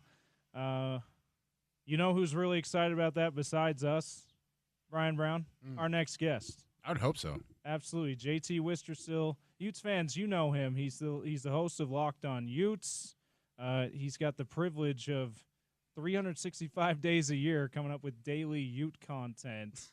And it's a lot easier now than it used to be, Brian Brown, back in the day, because we have NIL, transfer portal. It's become a year-long sport. But that's still got to be quite the challenge. A lot of admiration for our guy JT Wistersill, and you who did it before him on Locked On Utes. JT, welcome to the show, man. Really appreciate you guys having me on. And no, you are absolutely correct. It's on both fronts. It's easier now to talk about this Sport 365, but that does not mean I cannot wait till these final 65 days are over and we get actual games back to talk about.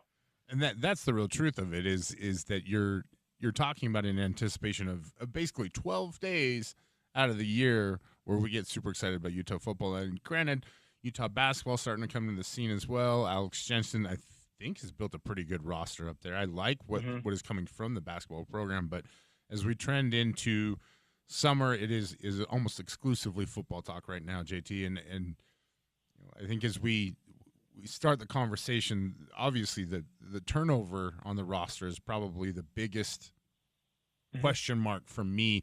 Is there a specific position group that stands out to you that you need to see really establish themselves early on in the course of fall camp and going into the season? I think it's a defensive line for me. I think you look at what Utah lost. You lost Junior Tufuna to the NFL draft. You lost Keanu Tanavasa to BYU. You even lost Mote Pepa. He's now at Washington. That's a massive hit there, and those are just the defensive tackles. Then if we go to the defensive ends, Van Fillinger and Connor O'Toole, arguably these two teams' best pass rusher. Logan Fano, the one returner right there too. But there's a lot of young guys and even unproven that this Utah team is going to have to rely on. And you look at Aliki Vaimaki, he's been around for a couple years now, right? But he's always been that guy you bring in for a couple downs, the backup. He's got to be the starter. In some ways, might have to be the guy, right? Dallas Vakalaki, a freshman from a season ago, showed some nice flashes, had 2 sacks on the season. He is another guy. Like, you're asking a lot out of a sophomore once again, too. And defensive end-wise, I think Logan Fano, I think what excites me for Logan Fano coming into this year is like, hey, last year at this time you were spending it rehabbing. This year you're spending it training. But I didn't think he was great last year either. So this is a Utah program that's built on that tradition and pedigree of having really strong defensive linemen. And I haven't even gotten to the other defensive end spot. There's a massive question mark of who's going to be the other guy there. So we know Utah's offensive line is going to be really good. We're kind of just giving the Utah defensive line benefit of the doubt right now because we trust the coaching and the defensive scheme because based on the guys in that room, we haven't seen them play at the level that we're accustomed to seeing out of a Utah defensive line. Yeah, given that that's kind of your biggest question mark out of the position groups, if you will. I know that's technically 2 different position groups, but we're going to lump it into one. The pass rushers and the D tackles. The 4 notable newcomers that they brought in to try to fill in some of those holes in the defensive line. Dylan Battle, and this is just in really the summertime. Dylan Battle, and then a trio of high school guys, even including a Kafusi. How are you feeling about some of those newcomers and how they might be able to plug some of those holes? I'm really excited about Carson Kafusi. That's a guy that it definitely feels like could have a chance to be. Just talked about Dallas Vakalaki, right? A guy who true freshman last year came on as a reserve and produced some nice things. Feels like Carson Kafusi is going to be that guy for Utah this coming season. I'm excited for him. I think Dylan Battle can be good, but we're still asking a lot out of true freshmen. So what does that look like? I don't like placing high expectations on those guys. So if we don't see them a ton, I'm not going to be concerned or worried. I'm just going to think that, hey, a lot of these guys, most of the time you need a red shirt. I mean, I feel like just for trench, like offensive line, defensive line play in general, we forget how hard it is to actually make an impact on year one. Oh yeah, not everyone's Spencer Fano, right? Even a Caleb Lomu had to redshirt his first season and then was more impactful the following year. So impactful that you could look at every NFL mock draft and see we're too far out from it, obviously still, but Fano and Lomu aren't every one. But getting back to the defensive side of the ball, Jonah Laea is the other guy I probably would say. He's probably that third guy right now, but I'm really curious to see what this rotation looks like. I feel like the defensive tackle room in particular, I feel good about the first 2 guys I mentioned being the starters, but even at that, because of, Vaimahi has had some injuries in the past, the limit of Vakalahi, that could be a position group that looks different. And the defensive end position opposite Logan Fano is wide open to me. There's several intriguing options there, but this Utah defensive tackle room, I think this group will still be able to do their job, taking on those double teams, freeing up the linebacker group, which I do like, especially getting Leavani Damuni back from injury to pair with Lander Barton. Johnson Hall had an okay first year transitioning the linebacker. I think he'll be even better in the following year. So there's pieces in here that I like, and I think this group can be good. But I am not expecting them to be as strong, I'd say, as they were a year ago, just based on that lack of experience. JT, the two biggest position groups in terms of numbers with newcomers are the defensive backs and the wide receiver position. Do you have a favorite potential prospect from either of those two groups or from both of them? I think for wide receiver, it's Tobias Merriweather, the transfer you get from Cal. I think he has the potential to be a really good player. Now, the problem is that's exactly what Notre Dame said about him, and that's exactly what Cal said about him. And now he's here at Utah. He's battled injuries, but even if you go back to the Notre Dame days, also battled inconsistency. So he has the highest ceiling in this room. He's an incredibly former high recruit, touted player. He has all the physical tools. Can he put it all together? Can he stay healthy? That's a question. And I mentioned defensive line. That was just one that drew my eye because it is one of those positions with so much turnover. But the wide receivers obviously are having tremendous amounts of turnover too. And the other position you mentioned as well too is defensive backs. I am curious who's going to be that other guy to step up. I like a Blake Cotton coming from a UC Davis. Shout out Big Sky. I think he's a guy that made an impact on the football field there at the FCS level. He seems ready to make that jump to the P4 level to me. I expect him to be the next guy on the outside, but they did bring in a transfer from Auburn kind of in the spring portal window after too. I think it's harder to transfer in the spring and make an impact. We did see that with Damian Alford last year where he just wasn't able to quite work out. Frankly, he just threw a pass more than even caught a ball. Now it's the first pick in the CFL, so hopefully he can find some success there. But, yeah, that's the defensive back room where I would look for Blake Cotton to be kind of that third guy along with Elijah Scoopy Davis. And, of course, Smith Snowden is going to have a tremendous year. I do hope they keep Smith in the slot as well, too. I just think he's really good there. I think his size could hurt him a little bit on the outside. If they think he's ready for the outside and can have a Clark Phillips type impact there, then by all means, Morgan Scalley and Sharif Shaw obviously know what they are doing. But I would keep him on the inside. Also, just that, I think Utah's safety room is going to be tremendous. Teo Johnson and Rabbit Evans, I think they're going to have a monster season. Teo even earning a little bit of NFL draft pre-hype recently. ESPN's Jordan Reed had him as his fifth-ranked safety entering the year. So some intriguing options coming back, and some new guys are going to pop up and try to make an impact this year. Yeah, that should surprise no Utah fan, no fan of college football in the state, that Teo Johnson is getting some kind of deeper cut draft love because he has had now 2 straight seasons of really good production there from a guy who was kind of a project when he came in. He's really rounded into form, so that's good to see that he's getting that kind of love. You mentioned the wide receivers among the newcomers. JT, we're talking with JT Wistersill, Locked On Utes podcast host, James Peterson, Bryan Brown filling in for OC on the Sean O'Connell show today and the rest of the week. New offensive coordinator, obviously, Jason Beck, new quarterback. Is that the kind of environment, is that the kind of infrastructure around these new wide receivers that we can finally see the production that Utah fans have been craving out of the wide receiver group? It feels like we hear about 1 or 2 guys every spring, every fall camp. Hey, this guy, we think this guy's going to break out, and then they just kind of have a so-so year. Is it going to be different this year in this new offense? Potentially, because like you mentioned, it feels like it's always potentially, but it yes. does. And last year, I already mentioned him once, but like Damian Alford averaged 19 yards per catch at Syracuse. That seemed like a home run addition, and it just didn't work. So new offensive coordinator, so there's that hope you mentioned, but there was so much unknown and intrigue here that it's just hard to say like who are going to be the guys who rise to the top. I hope it's Merriweather. I already mentioned him. 6'5", 195, just that size. It feels like it lends itself well to production, but it hasn't so far, right? I thought Otto Tia, I wanted to see a little more in the spring game. You can't completely overreact to a spring game. We've actually done that with wide receivers in the past, and it hasn't worked out in the more positive light. But so I still think he can be a guy for this team, but some guys do make that group of 5 to P4 jump, and they're not able to stand out. And Tia remains to be seen. What can he do? Justin Stevenson coming over from Wyoming. He was another guy I wanted to see a little bit more from.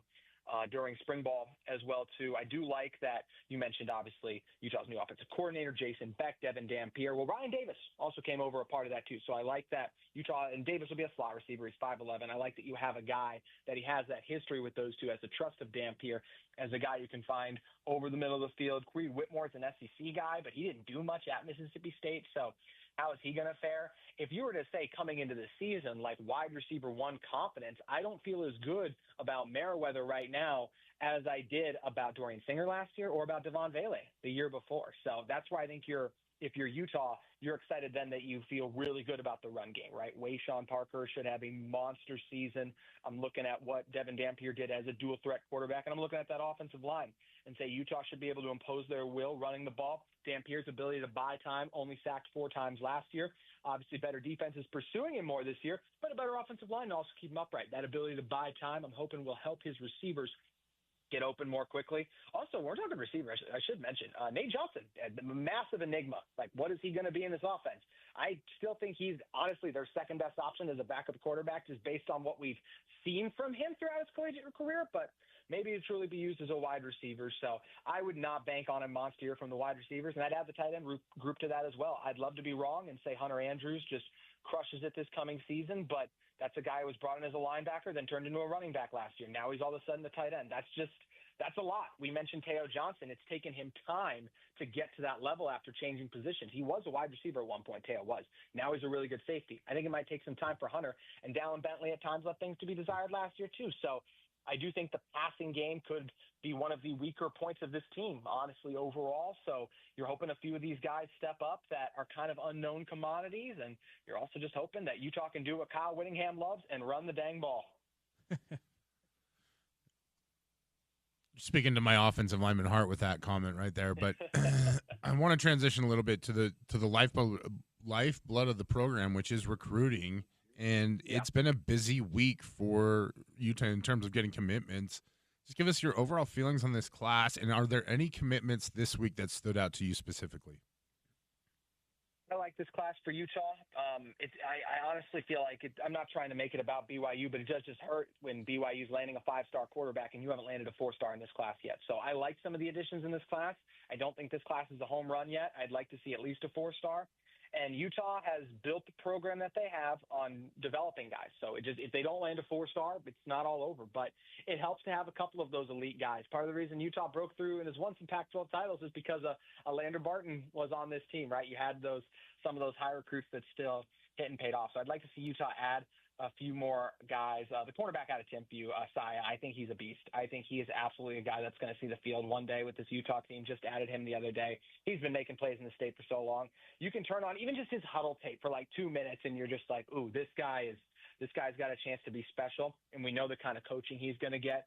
So I think he's going to be really good. Bryan, I had you on my show to talk about LaMarcus Bell, the running back from Oregon that Utah landed. I really like the way that he runs his physical style. I think he's got a chance to be a guy for this team as well, too. And I also look at another guy in the quarterback. And I know quarterbacks are always all the rage, right? Michael Johnson, dual threat quarterback out of Georgia, 5'11", 165. He, to me, has tools and potential as well of being a guy that could potentially be something. I think Utah's made a number of quality additions in the transfer portal. But so far, BYU has landed some of those top guys in the state. I would love to see a Utah land a Celeste Moa. We're trending towards it being the first time in a couple of years that Utah hasn't landed a top 5 guy in the state. I would like to see Utah land a couple more elite players.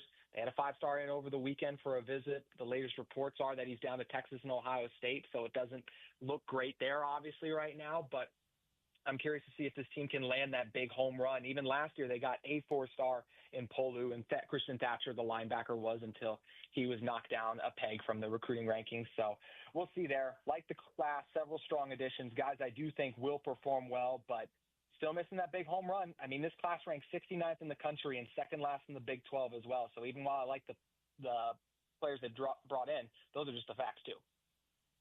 Yeah, it remains to be seen. There's still time to continue to fill this class out, but so we'll see what the finished product is with this recruiting class.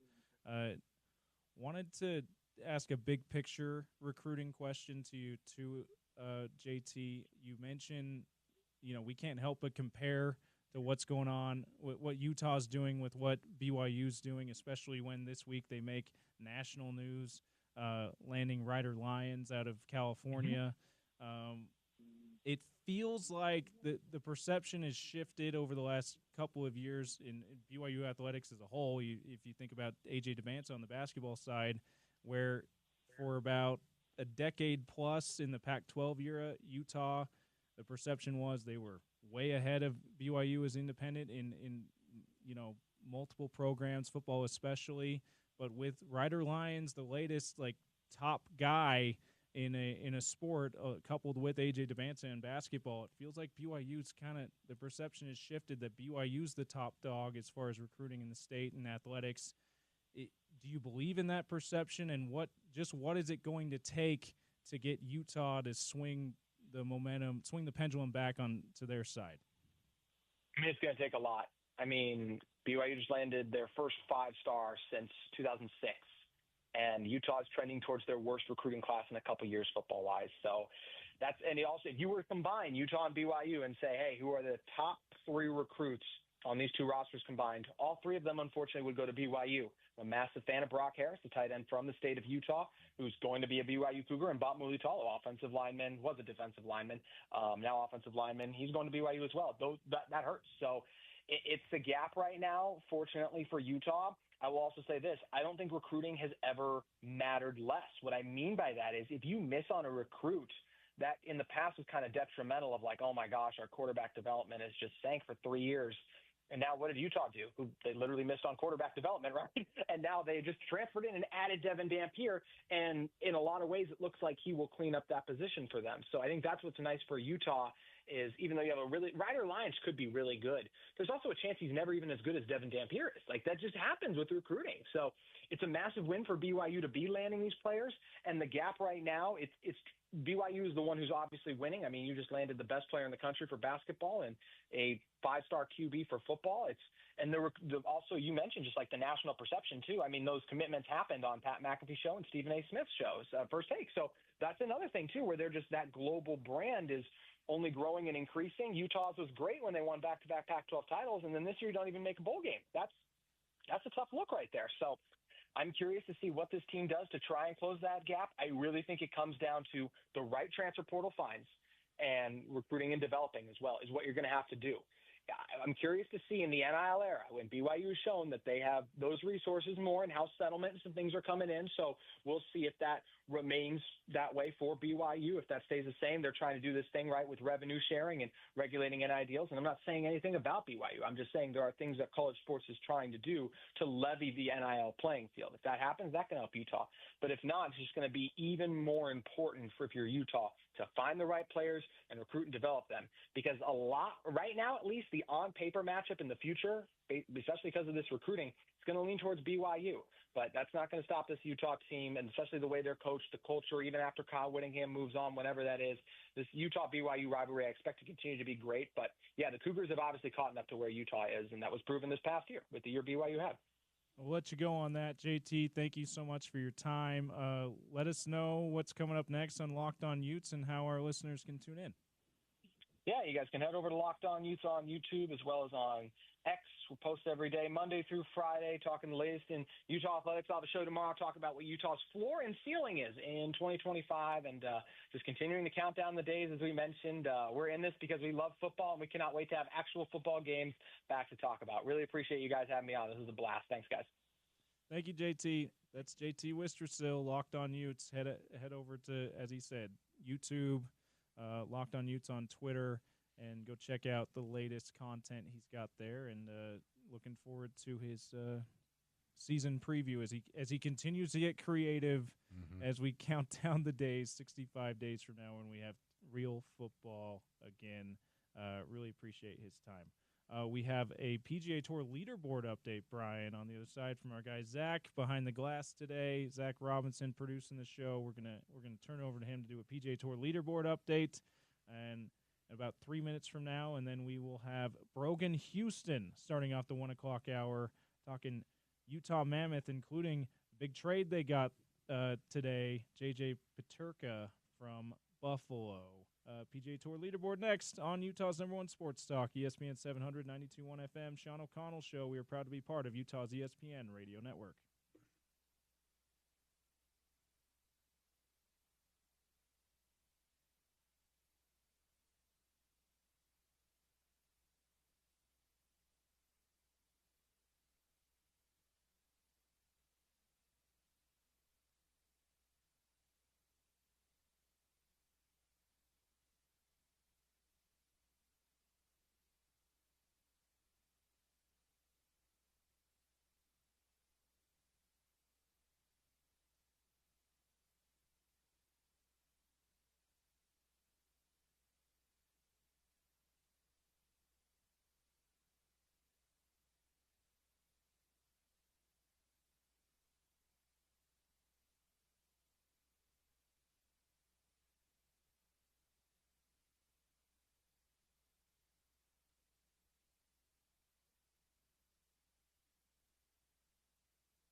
Live Night Events presents the 2025 Granary Live Concert Series, powered by Nightingale College and Murdoch Hyundai, Utah's number one Hyundai dealer. Also happened to be a proud sponsor of our studios here at Broadway Media, the ESPN 792.1 FM studios.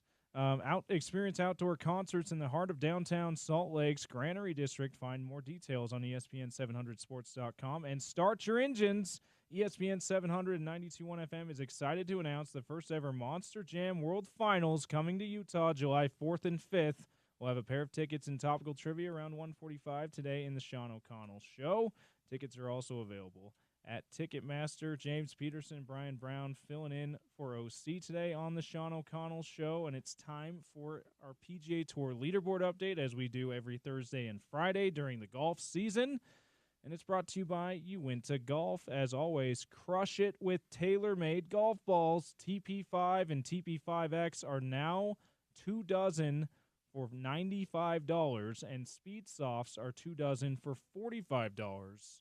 Now at Uinta Golf. Zach Robinson, our producer today, has the PGA Tour leaderboard update. Take it away, Zach. Yes, I do. So Min Woo Lee is -9 in first. Andrew Putnam and Aldrich Portguard. I can't say his last name. It's a hard. Some of these golf names are tough. I know. Man. They're tough. Maybe Potgirder. Yeah, I'm going to say Potgirder, -8. They're tied in second. Lee Hodges, Zach Johnson, Hayden Springer, Chris Ventura, Michael Thorburn Johnson. That's a hard one for me to pronounce too. You're all good. But they're tied in fourth right now. Victor Perez, Nico. I can't say that one either. These are some weird last names, James. I'm not gonna lie with Hey, you. a lot of Europeans on the tour for sure. Checking to see if Tony Finau is. Yeah, in the I was looking. field. I was looking for him, and I could not. Doesn't look like he is in the field. So there you He's not go. in the field. Thank you for that PGA Tour leaderboard update, Zach. I'm very sorry that I was not that prepared with pronunciations. Hey, it's all good. The golf and the tennis names, Brian, they get the best. They get all of us. And so no sweat there, Zach. I think you could also throw hockey out there as well if you really wanted to do that. Hockey has lots of them too. That's your PGA Tour leaderboard update brought to you by You Went to Golf from the Rocket Classic. The Detroit Golf Club is where they're at on the Sean O'Connell Show. Coming up in about 3 minutes, we will have Brogan Houston, Deseret News, Utah Mammoth beat writer. That's a tough one to shake here. Utah Mammoth beat writer and insider. They made a trade today. Got a notable forward from Buffalo. Brogan Houston was all over it. He wrote an article for it on the Deseret News. Check that one out. We'll ask him about it. Also, tomorrow is the start of the NHL draft, so we'll preview that with him as well here on the Sean O'Connell Show. James Peterson, Brian Brown filling in for OC on ESPN 700 and 92.1 FM.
the shot. Deflected to the side of the net, taken by Alex Tuck. Tuck will take it, fire ahead. Here's a 2-on-1. Byram has Peterka. Got the pass there, and they score! J.J. Peterka back in the lineup as Buffalo responds immediately and restores the 2-goal lead. That's J.J. Peterka goal against the Pittsburgh Penguins earlier this year. One of his 27 goals and 68 points last season with the Buffalo Sabres, courtesy of TNT Sports. He's now a Utah Mammoth, Brian Brown. They just traded for him last night, giving up Josh Doan and Michael Kesselring in the deal. We'll talk about that deal. Yes, toss up. Let's go. Toss up. I kind of like this for toss up, but maybe it's a little close to something derogatory. But I don't know. Or it kind of looks like the Notre Dame Fighting Irish. That's true. Toss up. If you wear a mammoth costume and do that, I think we're sold. Yeah, there we go. It's the arms or the tusks. Anyway, Brogan Houston wrote about this trade in the Deseret News, and we're happy to have him on with us here on the Sean O'Connell Show. Brogan, what's going on, man? Oh, I don't know that I slept at all last night with all the sudden work that I had to do, but it was awesome. It's an exciting time to follow hockey for sure. Well, we hope you have some chance to get a nap in or something today, Brogan, to make up for that. We'll see. We'll see. But let's talk about this trade. J.J. Peterka coming over from Buffalo. I mentioned 68 points last season, 27 goals, and he's just 23 years old. Also, the 5-year contract extension part of this, about almost $8 million annual value, average annual value there. Good number. Like that number tells you that that the Mammoth and the league at large expects a lot from a guy this young who's already shown he can be a really good player in the right situation. Yeah, exactly. Think of him as Dylan Guenther number 2. He has pretty much the exact same shot as Dylan Guenther, at least wrist shot. I don't know about the one-timer, but it's for sure the same wrist shot. About the same production level, makes about the same amount of money. They're very close in age, and they play a similar style, similar position. So you'll be able to either have Peterka on the left wing, Guenther on the right, and then a good playmaker in the middle, like Logan Cooley, for example. Or you can stack your 2 lines and have essentially a Dylan Guenther on each of your top 2 lines. That's a massive, massive weapon that Utah has added to its arsenal. There aren't many U23 players last year that scored 60 points or more. There were only 15 of them, actually, and Utah now has 3 of them. That kind of, that should be exciting for these Mammoth fans. Brogan, I'm trying to think of how I need to phrase this, because as I was looking on social media last night, basically all the hockey insiders or people that I follow called this kind of a fleecing. But what are the Mammoth losing in Michael Kesselring and Josh Doan? Yeah, it's obviously too early to know for sure, just given the age of each of these players. The oldest one is Kesselring at 25. I think that they're losing 2 really big question marks. That's really what they're losing. Michael Kesselring has the potential to become a top 3 defenseman on a team in the NHL. Is he quite there yet? Probably not. Offensively, yes. Defensively, he still has some stuff to work on. He could very well get there. He's got the size that GMs crave. He could be a really important piece to a good team in the future. But again, it's yet to be determined how high his ceiling actually is. Same thing with Josh Doan. Doan in his first 11 NHL games at the end of the Arizona Coyotes existence, he scored 9 points in those 11 games, and everybody's like, oh, this is a superstar in the making. And then he gets to Utah this year, and, he has an okay start to the season, but they had to send him down for a few different reasons, and then they brought him back up, and, he just couldn't quite find his scoring touch. And it's not to say that he will not be a good scorer in the NHL. He still certainly has that potential, but it's not guaranteed. And so, like I said, it's a couple big question marks that are going the other way in the trade, and it's probably a lot less than Sabres fans expected to get out of their star player. Now, this is it's maybe not quite the home run, no doubt about it, home run kind of trade that Mammoth fans and others were saying, hey, maybe we could flip the fourth pick for someone like this, but it's in the neighborhood of that, certainly, Brogan. So switching gears to the draft, should we expect now that is this signaling that the Mammoths will definitely keep the fourth pick, or do you think that there might be another deal? I know Bill Armstrong said in his media availability the other day that they're still open to everything, but that was of course before this trade was made. So does that change things as far as what you think their plans are for the fourth pick? I'll probably get the chance to ask Armstrong that in about an hour when we have another press conference with him. But I don't know if it's early enough to really say yes or no. A lot of insiders have talked about, even like in the last few hours here, have talked about how Utah is still making calls on the fourth overall pick, and that they're looking for a second line center. That's kind of the buzz around the league right now. So I'll talk to Armstrong in the next little bit here and get his thoughts on that. Maybe he'll tell us, maybe he won't. But I certainly would not be surprised if they kept it, and it wouldn't surprise me either if they were able to find a deal to move it, because that is a brilliant trade piece. How do you expect this to, I don't want to say influence the draft, but I guess there really isn't any impact on it per se, because this is a set player that you're getting in JJ Peterka, but maybe the thinking in terms of now that they've got that piece locked in, does it make it a little bit more expendable to take a risk there at number 4 that maybe they weren't thinking of before? It's a possibility, but at the same time, the timelines of these players, they won't necessarily match up. Like, by the time that this fourth overall player contributes to the lineup in a meaningful way, Peterka will already be 27, 28 kind of age. Like, he'll be, certainly into the bulk of his prime, maybe even starting to get past his prime. And so I don't think that one necessarily has to do with the other all that much. But it could mean that Utah isn't willing to move the pick anymore because they have a good player there. But I don't think that's the case. Talking with Brogan Houston from the Deseret News, Utah Mammoth beat writer and insider here on the Sean O'Connell Show. Bryan Brown, James Peterson filling in for OC today and the rest of the week. Our draft coverage, by the way, NHL draft coverage brought to you by Angora Solutions and Aladdin Industries here on ESPN 700, 92.1 FM, and the Sean O'Connell Show. NHL draft starting tomorrow. There was a funny moment in that press conference a couple days ago with Bill Armstrong, when I believe it was Stephen Wino from the AP that said, hey, there's a consensus top 3, Bill, and Bill says, well, who are they? And he told him it's Misa, Schaefer, and Frondell. Michael Misa, Matthew Schaefer, Anton Frondell, of course. And if that's the case, Brogan, if that really is how it ends up, and if let's say you're Bill Armstrong, if one, or not how it ends up, but if that's the consensus going in, if one of those guys were to fall out of the top 3 and you're Bill Armstrong, which one of them would you go, okay, hey, they fell, we got to take him? Yeah, I think if any of those 3 guys fall out, you take any of them. Those, in my opinion, those are the top 3.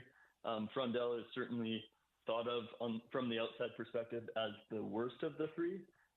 But, teams always have different opinions than the media do. And that's why there's always surprises when teams go and select their players.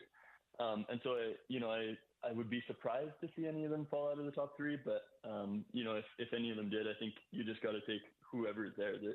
In my opinion, they're the top 3 available. So Frondell's the guy that the most realistic guy that might not go in the top 3, though, that maybe could fall in the Mammoth's lap if it doesn't turn out that way. That's how you're thinking? Exactly, yeah. Schaefer and Misa, most people think they could go 1 and 2 either way. But then there's been some reports that San Jose at number 2 is interested in Frondell. So, like I said, the teams and the media don't always see eye to eye on player evaluations, and so anything could happen for sure. Brogan, do you think that this Peterka deal was maybe in reaction to the fact that Sam Bennett very emphatically said that he wasn't going anywhere? I hadn't thought of it that way. It could be true. I've been pretty vocal about how I don't believe that Sam Bennett was the right fit for Utah anyway, just because of, how his age lines up with the timeline of Utah and his playing style and the way that he, kind of relies on primary scoring and then comes in as a secondary scorer. And so I think that if that is the case, Utah probably did themselves a favor and Sam Bennett probably did Utah a favor by saying that. But you do have a point. Like if they had thought that they had a shot at Bennett, maybe they don't go after Peterka. It's a good valid question for sure. That's a first time for me. I'm not a hockey guy, so thank you for that. I appreciate it. Got a good question from the hockey guy. Brian. Finally. You just made our guy Brown Bear's day, Brogan. We appreciate that. I'll take the gift card in I don't know, maybe Dutch Bros or something. Dutch Bros gift card, perfect. And my wife can use it. I don't love that place, but my wife does. Hey, that's a double win right there. There it is. Yeah. So we talked about that consensus top three at this point. At least it sounds like that's the media's consensus there. Misa, Schaefer, and Frondell. Who are the other guys that are more realistic that are in the range of that fourth pick that Mammoth fans should be paying attention to if they haven't already been now a day away from the start of the draft? Yeah, there's realistically probably 5 or 6 guys that they could take there. My preferred 2 out of the group that could be in that ranking there is I have Porter Martone and James Haggins. I think James Haggins going into this year, he was supposed to be the bona fide number 1 overall pick. Like that was kind of the consensus, was he's going to be the first overall no matter what.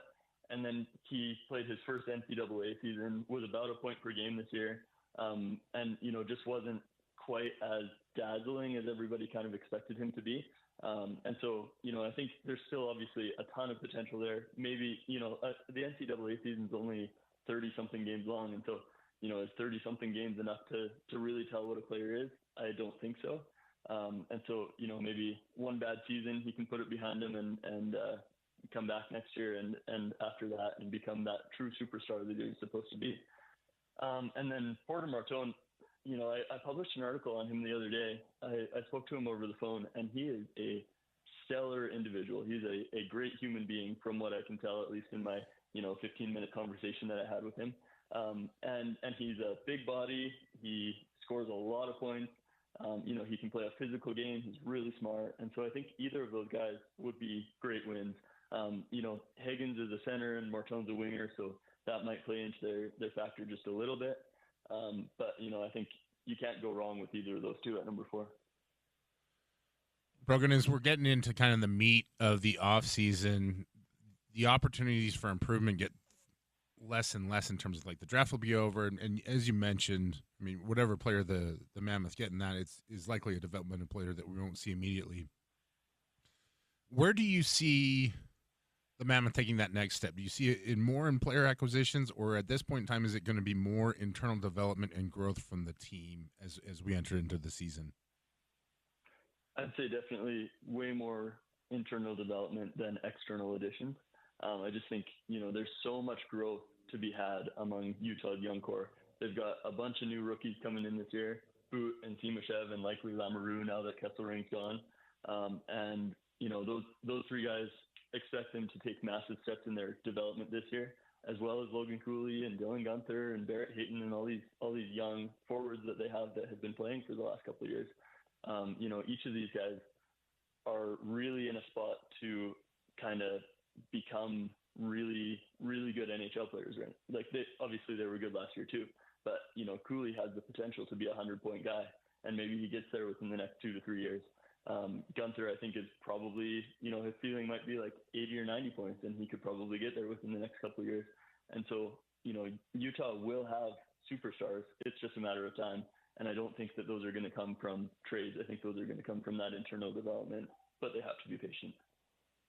So, Brogan, if there was when they came to Utah, they were in year 2 of a 5-year plan, or maybe it was the beginning of a 5-year plan to where they're in Stanley Cup contention at the if their highest hopes there, right?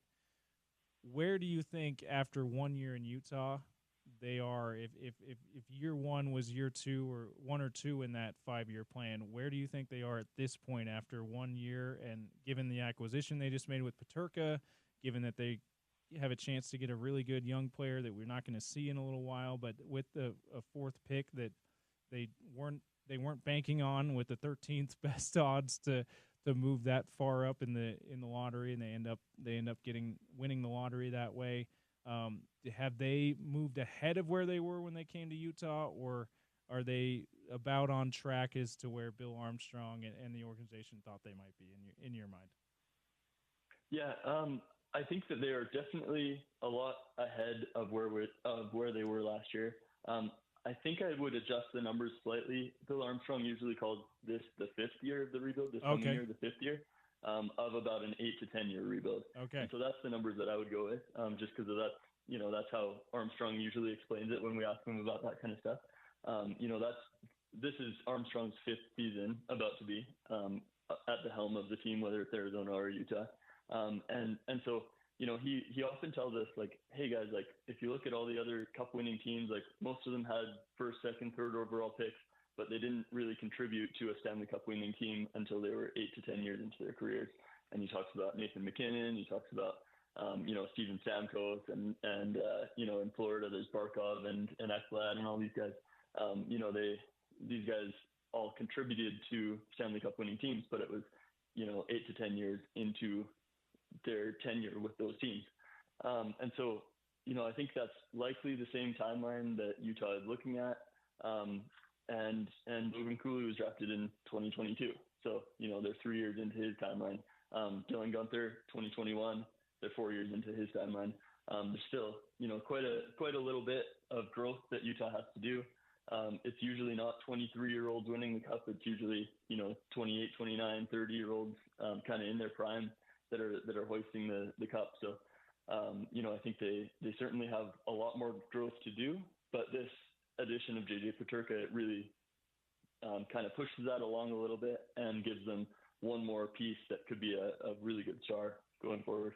We have Tom Callahan, who's one of the hosts of Locked On Mammoth podcast, on every week, Brogan, and it was interesting. He brought that same thing up about what you just said about star players being, late 20s, early 30s when they're winning Stanley Cups, not younger than 25, right? So he had talked about hockey's a little bit of a different animal compared to some of the other American sports, where we're in basketball, for example, we expect guys that by the time they're 25, they might be an MVP, right? In hockey, it's the prime is a lot later, and I got to think that has a lot to do with how long they spend in the AHL and some of the lower leagues, the AKA minor leagues of hockey. That the seasoning that a lot of guys have to go through with that, but I'm not sure I have a question here. I just think it's kind of fascinating that as we're with other fans of other sports and North American sports, it seems like you need a little bit more patience with hockey, with the star hockey players, because the primes are much later. Yeah, no, I think that's exactly it. I've been told that they are closer to the baseball timeline. I don't really follow baseball super closely, so I can't necessarily speak to that. That would make sense to me, because you have those guys spend a lot of time in minor leagues too before they really get their chance in the big leagues. But yeah, it could be two different sports, so it could be much different. Yeah, no, exactly. All right, Brogan, thank you so much for your time. We look forward to I'll try to be logging on to the Bill Armstrong press conference here about an hour from now. We look forward to your coverage of that and NHL draft. Before we let you go, let us know just what coverage we should expect from you at the Deseret News coming up here, as we have drafts starting tomorrow and continuing Saturday, and then next week NHL free agency. Yeah, so I'll have articles on all of it. Catch it all at the Deseret News website. I'll have, probably a cover of this upcoming press conference. We've got more media availabilities with both management and scouts and players and everybody following the draft here. And so, we'll have all of that kind of pumping out over the weekend, and then free agency hits, and I'm sure we'll have even more, media availabilities and just chances to get quotes. So keep your tweet notifications on, and it'll be an exciting ride. All right, thank you so much, Brogan. Have a good rest of your day. Yeah, thank you. See you guys later. All right, that's Brogan Houston, part of our NHL draft coverage here on ESPN 792.1 FM, brought to you by Angora Solutions and Aladdin Industries. We appreciate the great sponsors there.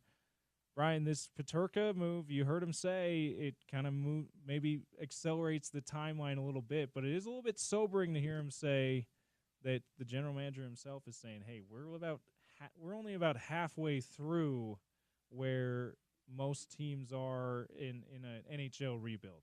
Which is exactly what I would say if I were an NHL GM. In fact, I'd probably be like, whoa. Lower expectations. Yeah, we're like in year 1, 2 of a 7-year rebuild, okay? So go ahead and add an extra 2 years to my contract, and then we'll talk. That's true.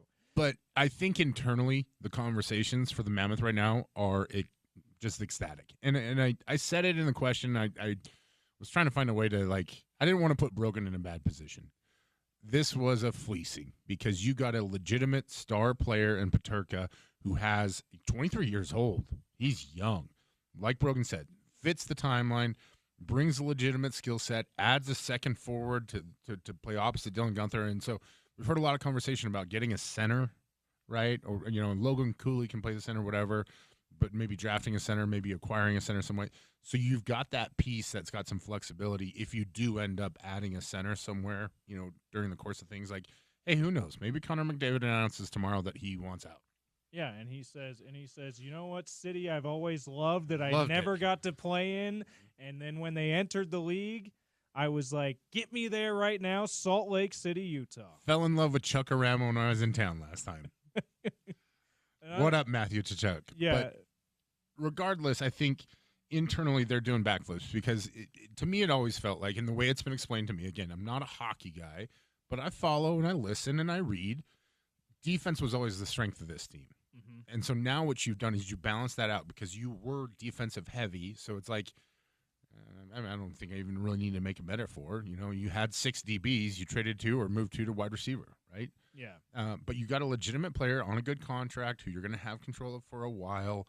That fits into your timeline. It fits into the growth, all that kind of stuff. And you didn't have to give up picks, future assets, anything like that. You just gave up 2 players who were good, important parts of your team, but maybe we're on the fringes a little bit there. And so I think for that, it's a huge win. That's what you get excited about if you're a Mammoth fan, is that you got better because of this trade.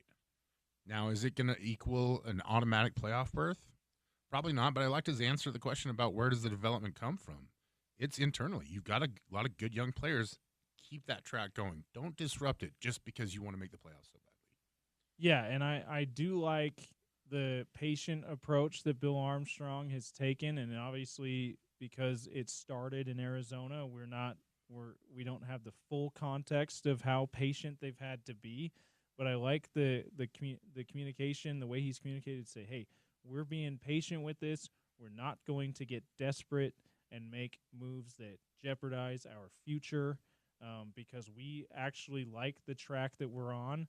And the couple of moves that they've made the past 2 off seasons, 2 of them that stand out the most to me, getting Mikhail Sergachev last year around draft time and now getting J.J. Peterka, they didn't break the bank to get those 2 established stars at their positions, right? Or if not stars, developing stars at their positions. And I think it's another reason that it's a great time for us to have acquired this franchise, for Ryan Smith to have acquired this franchise and brought it to Salt Lake City, and it's a great time to be a Utah Mammoth fan. Once again, the NHL draft starts tomorrow, goes until Saturday, similar to the NFL draft. It's like 6-7 rounds, so this is a marathon, not a sprint kind of a draft. Follow Brogan Houston at the Deseret News, follow Bill Frazier at the Salt Lake Tribune, and all the other great hockey insiders we have here in the market for Utah Mammoth and don't want to leave out our guy Tom Callahan for Locked On Mammoth as well, and Robin Leonio. They do a great job on the podcast side of things, covering this team as well. Give those guys a follow and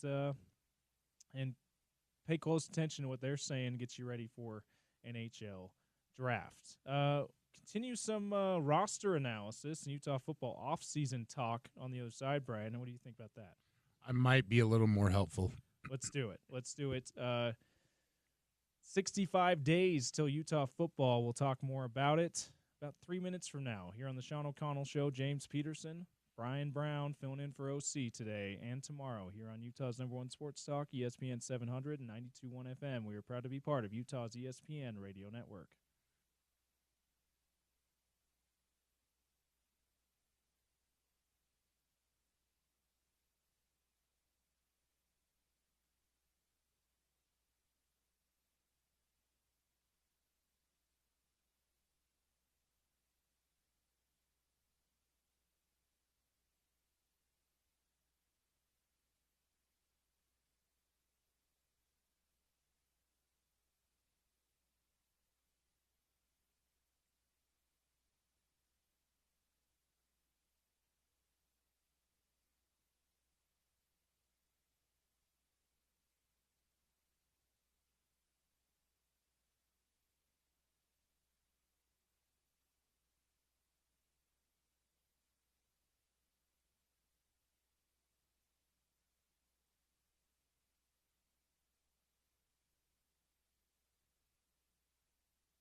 Winding down the Sean O'Connell show today. James Peterson, Bryan Brown filling in for OC.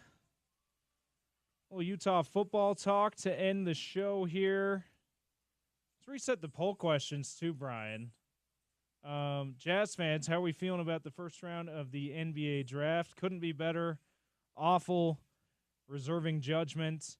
67% couldn't be better. So optimistic Jazz fan base. We love to hear it. I think we feel it here in the studio today. It's seeping in through the windows here in Broadway Media, the optimism that Utah Jazz fans, long-awaited optimism. You like how I use seeping. Oh, is that what's seeping in the studio? I thought it was tacos, but really it's optimism. Only 4% of people are saying it was awful, which is outstanding. And then which means 4% didn't listen to our opener. Yeah, exactly. Or Gordy. Yeah, well, it's hard to hate anything after you hang out with Gordy. Like, I fanboy a little bit. Like, this is my second time doing it with Gordy, but I remember I've asked him questions before and done some interviews here and there, but just getting him in studio is so much more fun. That's the part about this job that I always tell people, like, we're having way more fun than everybody else out there is listening to us, more than likely. But Gordy being here, seeing his spread, like, oh my gosh. And the preparation that he puts into it is incredible, but it's also the knowledge, and he watches the games. He takes it very seriously. He treats it like the job that it is. Let me give you a clue as to how much, and Smitty too, how much knowledge they have and how serious they take even this like kind of semi-retired gig of being NBA analysts on local ESPN radio. When the Blazers and Grizzlies swap picks at the end of the lottery and in the middle of the first round, and the Blazers took Yang Hansen from China. Yeah, you know Yang Hansen, two-time CBA Hansen Yang All-Star. I'll use the Palangi pronunciation on that one. Hansen Yang. Hansen Yang. You know him though, Bryan. Two-time Chinese Basketball League All-Star, Chinese Basketball League Defensive Player. Only reason I know those things is because they listed it on the broadcast last night. Wait a second. So you haven't watched his highlights? I saw him last night. But before that, you hadn't seen him. So is this where I really reveal my inner sicko? I've seen his highlights. Yeah, so anyway, I knew who he was. It wasn't like I had the in-depth evaluation on like a Carter Bryant, where like I'd actually watched him a lot, or I'd mentioned that I'd seen Ace Bailey play in a game, and that was part of why I wasn't as like uncomfortable about the pick, because I watched him literally have to coach his teammates on what to do. Yeah. Halfway through the season, James. Halfway through the season. Wow. And I get it. Rutgers had injuries, and the roster was not up to par with Dylan Harper and Ace Bailey. But anyways. But to go back, so you had seen the Young Hansen. Hansen. But these two, but Spence. Perk had not. Spence openly admitted, okay, I am useless here. I know nothing about this guy. Gordy, Smitty, do you guys know Young Hansen? And they were like, oh, yeah, like he was Ace Bailey. Like he was Dylan Harper. They're like, oh, yeah, we know Young Hansen. I joked in the, through the talkback with Spence. I'm like, you don't know the two-time Chinese Basketball League All-Star? Chinese Basketball Association All-Star? I'm reading it off the TV as I said. You don't know the China Basketball Association Defensive Player of the Year? Young Hansen. So anyway, he... And maybe this wasn't a very good analogy because you said you knew him a little bit too, but I use that to say Gordy even knew in depth about that guy. He'd done that kind of study on him, and as did Smitty. So that's the kind of knowledge that Gordy brings every single day. I also asked Utes fans, how do we feel about the Utah football roster at this point? Got some likes, but no comments. So if you want to tell us how you feel, I'm gonna say lots of people like it. Because we liked it, so that's good. That's good to hear.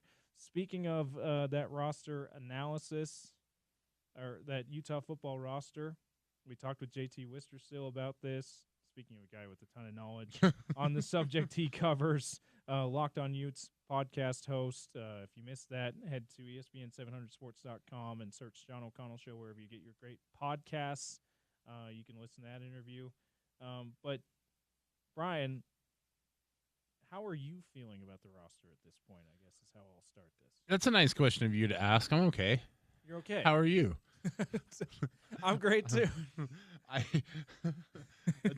actually had a question for you because, like, I can give my thoughts after you answer this, but I put together a little spreadsheet where, because both of us needed a refresh on exactly who all was here, yes, and what the depth chart might look like. But was there anything that stood out in terms of who Utah brought in as newcomers or the depth chart to you when you were looking over this? Well, because I do have two things that stood out to me. Yeah, one thing, and this is just human nature for the columns that are completely empty to stand out, but it also linebackers and tight end. Mm-hmm. Tight end is a little more surprising in there than linebackers for me, and I know that their commitments have come fast and come very fast since you even started to put this together, and they're in on other tight ends, but to see that there's, in a good way, that there's no newcomers in the transfer portal, the linebacker position, just tells you just how optimistic and how strong this returning group is, and just how optimistic you should be feeling about that as a Utah football fan. Very much so. And I probably should have put this in there. It wasn't a transfer portal edition, but Matiaka Helu is returning from an LDS mission, and so he is a technical addition. I guess technically he's a newcomer under the high school guys, but he was there in the spring. Got some time. So to me, he's in the program. Yeah. But to that end, that's the good observation, is the fact that there were no tight ends brought in through the transfer portal, whereas last year there were multiple tight ends, right? Yeah.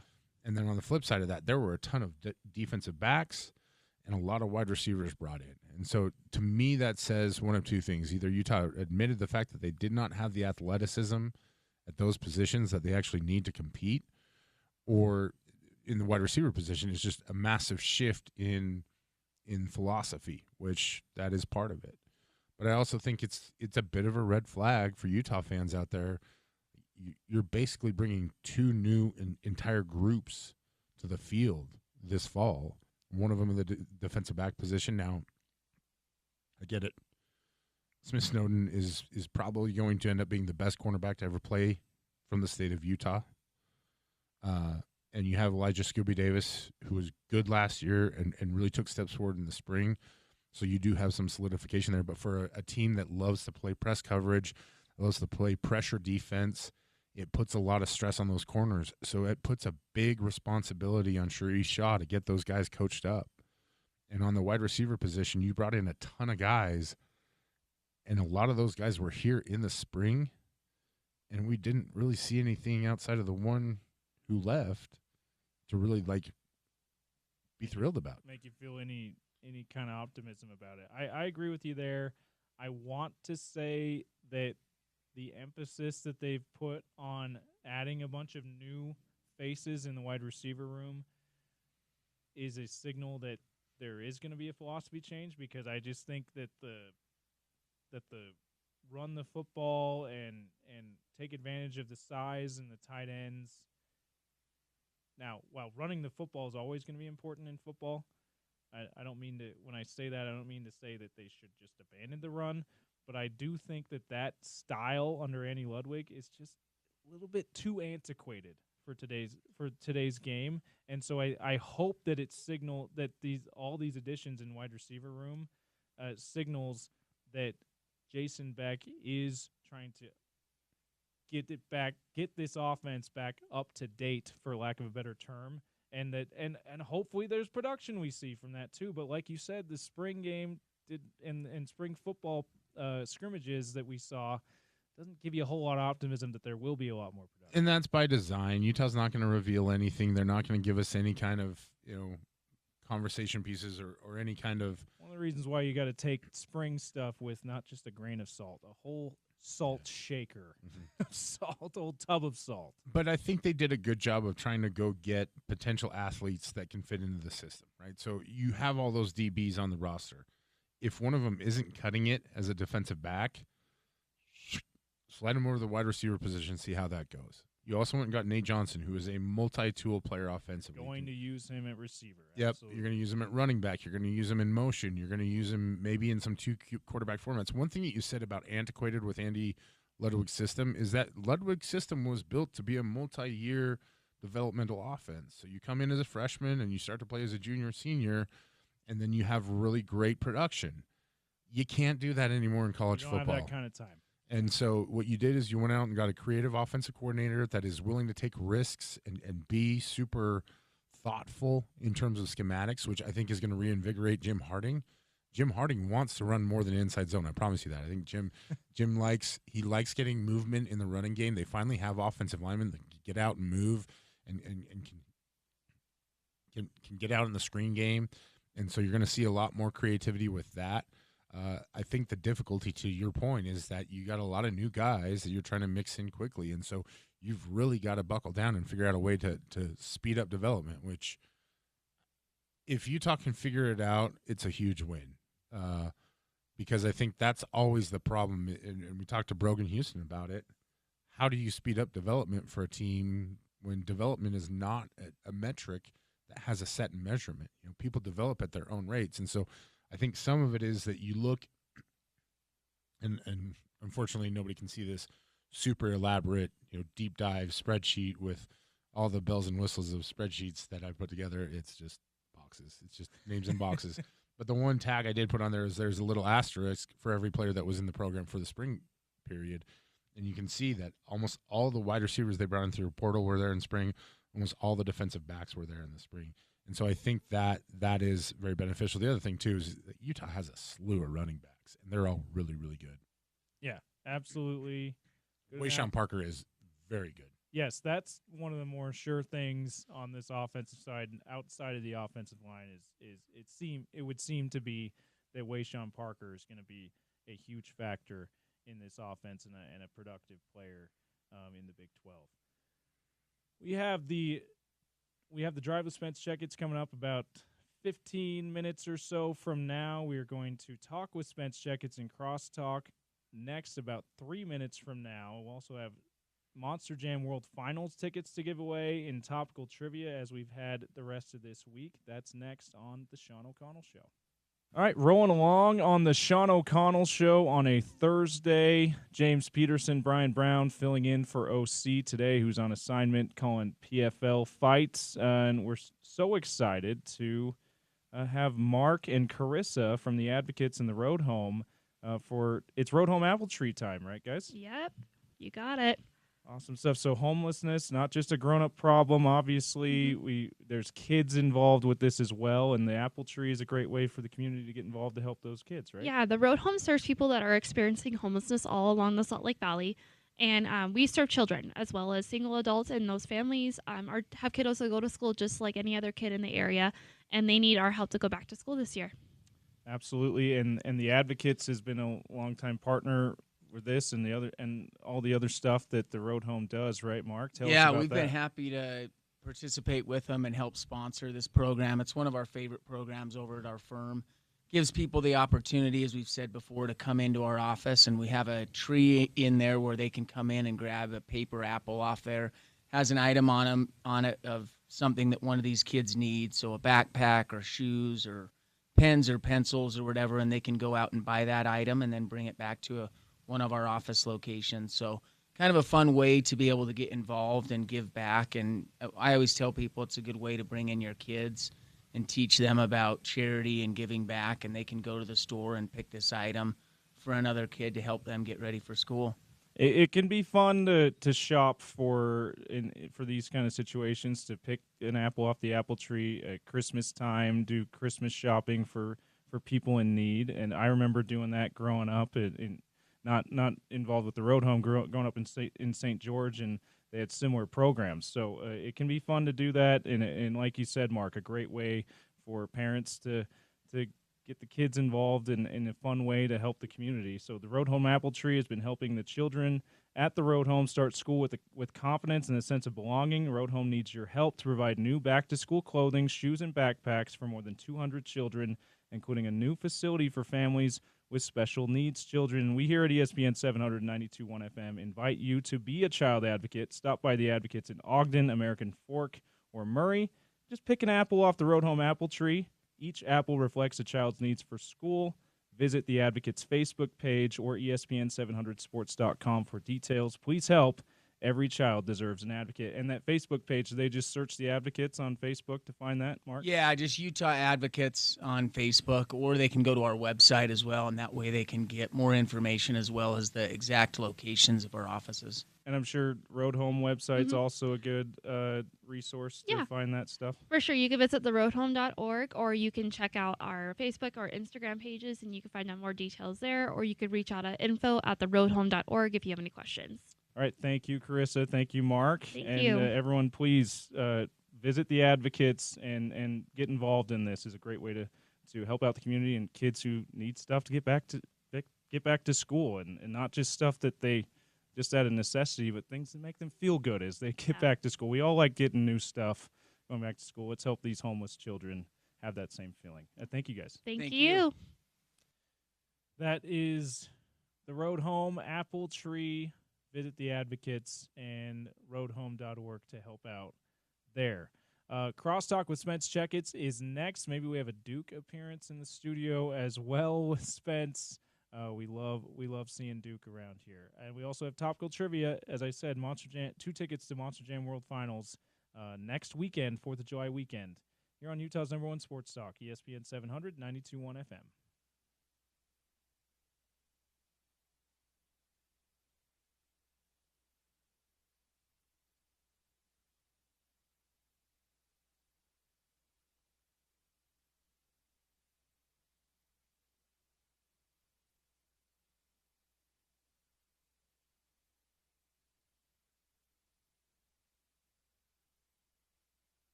We got 2 tickets to the Monster Jam World Finals to give away. That's next weekend. Yes, the 4th of July is next weekend, folks, at Rice-Eccles Stadium, the 4th and 5th. I personally looking forward to that Friday day off. I know everyone listening as well. Looking for when you saw that it was on a weekday, you're like, yes, extra day off. So enjoy your 4th of July weekend. If you winner of these Monster Jam tickets, maybe you can enjoy them at the Monster Jam World Finals. And we didn't come up with a trivia question, Bryan, so I'm just going to say you got to text in your favorite Monster Jam. Is it truck, driver, or what's the term? Let's go with truck. That's Okay. a little easier. Okay. You still haven't picked one yet. I haven't picked one. The big reveal is going to be tomorrow. I still need to do my research here. I was kind of roasted by you and Porter, who were unexpected big-time Monster Jam fans, I guess. So I'm doing my research. We'll unveil my favorite tomorrow. But your favorite truck, text in 877-353-0700.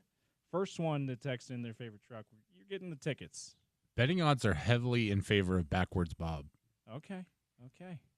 What would you put the odds at for that? Good. Good. Okay. There's one thing minus something. One thing outside of hockey that I'm not proficient at with this job. It's figuring out odds. We got Spence Checketts in studio. How's it going, Spence? I am. You recovering?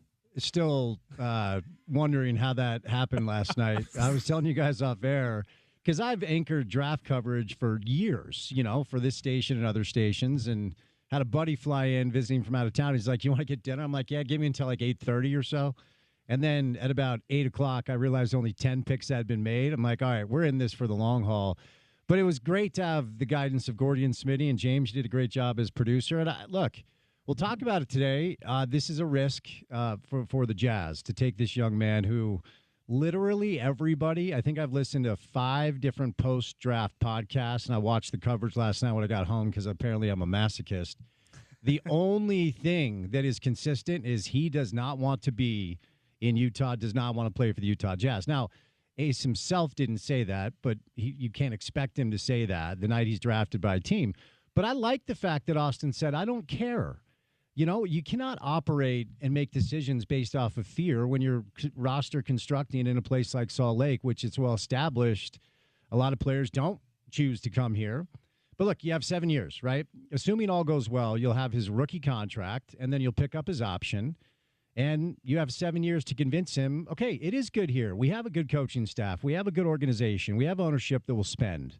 So, they're betting on, during that 7-year period, showing Ace Bailey, like, yes, you can make a career and a life here. And unfortunately, Gordon Hayward, Donovan Mitchell, like, we could go over the list of people they've had here for a minute that it has not worked out. But let's see. I like that Austin was bold and said, I don't care if he wants to be here. I'm taking him.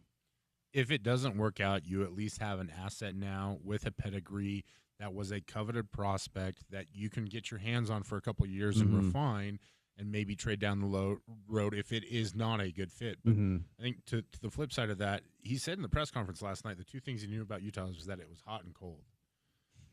And for a kid from the South who went to Rutgers, like, buddy, come on out, get introduced to what things are like out here on the West Coast, because Utah has a lot to offer. And the Gordon Hayward thing, it will always have left a bad taste in my mouth. And it was probably one of your more legendary moments on air, because you stood up for the way that every single Utah Jazz fan felt at that point. You felt betrayed, all these other things. Betray word. Nice. Good poll. Forgot about that. Look at that. Yeah. Did you get a T-shirt out of that? Someone did. So, like, all that being said, like, I think those memories leave such a bigger impact on us than the guys who want to stay. Lauri Markkanen wants to be here. I think Colin Sexton wants to be here. All the guys who are on the team want to be here. The problem is that they're not the superstars that the Jazz need. Right. So your hope is that in some way, shape, or form, you can convince Ace that this is the place. I like that. That was good. I tried to float out ACE01 on the interwebs last night, and nobody took that hook. Good for them, because it was late when I was. This is the place, Arias. Yeah. Did that throw you like it threw us when the commissioners, Uses his government his name. government It did, yeah. And then said Ace. I was like, oh, who's this Arius guy? I don't know anything about this Arius. I had What read. did we do? I had read the nickname was given him by his football coach when he was young. But no, I was not prepared to hear. Like at first, I'm like, wait, who are they? Oh, okay, it is Ace. Okay, So that's what we drafted. Is we just drafted 2 football players apparently. Yeah. That's what Walter Clayton Jr. is. Right? Walter Clayton Jr. could have played high level college football. I mean, he had like scholarship offers from Florida State, Nebraska. He was a really good football player. I like the Walter Clayton Jr. dynamic. Back-to-back state championships in high school. He won the conference when he was at Iona. He was the conference MVP, then went to Florida, won a national championship, Final Four MVP. Now, the data says players drafted in that range that are a little bit undersized, a little bit older, don't necessarily work out. But look, I don't know that Keontae George is going to be around for very long, and I have a lot of questions about Isaiah Collier, namely, if your lead guard shoots 26% from 3, you're in trouble. So I think it's a risk worth taking. But mostly I just like how bold Austin was. And he stepped up and he addressed the media. He answered questions. And we'll talk about it today. It kind of makes me wonder if Austin was in charge. Because clearly the message was, I don't care, Ace. I don't care that you don't want to be here. We're going to draft you. We think you're the best player. I wonder what the decision-making process would have been by Austin when Donovan and Rudy and that crew were here. Because Danny and Justin, essentially gave Donovan his wish because it was clear he didn't want to be here. But if this is Austin's attitude, he may have said, look, you're under contract for 3 more years. So you're staying here, okay? Because it's hard to build a good team. We have a good team. This is revisionist historian stuff. I'm not sure how much of it's even valid, but I just like the fact that Austin was bold, and let's see how it plays out. Absolutely. I mean, we said yesterday, we've been saying all week, OC joined the show a couple times, and he said the Jazz need to give their fan base something to hope for, and drafting the absolute best player available on everyone's board will do that. Even though for me he has a little bit too much of a variance, it seems like Ace has almost equal parts of being a bust as he is to be a star. But at least you're trying. Yeah. Right. In the avenue that is the best way to build a team here in Utah. You tried the best you could to get a guy who could be a potential star, and now we'll just see what happens there. What's coming up on the drive, Spence? Well, we're going to do a lot of this. Smitty's going to be back in studio. We are doing the second round tonight because there's a sponsor attached to it. So we'll take you through the second round and get you ready for tonight. And then, we'll discuss what's next for the Utah Jazz. Joe Dumars has turned into the fantasy football owner that everyone else wants to call after a couple beers to see if it's one of those trades where you offer him 4 of your bench players for his best quarterback and running back, and he says yes. I have no idea what the Pelicans are doing. But, yeah, a lot of Jazz. We're going to do a little RSL. Pablo's going to stop by. Diego Luna was named to the All-Star team. Neil Smith will join us. The Utah Mammoth made a trade where we're going to say goodbye to a couple of young players that we like a lot. But this wing that they brought in, I think, is going to be interesting. But a lot of draft, a little hockey, a little soccer, and we'll go from there. Get you ready for round 2 of the draft. All right, stay tuned for that on ESPN 792.1 FM. That's The Drive with Spence Checketts. And it is next on Utah's #1 sports talk. We are proud to be part of Utah's ESPN radio network.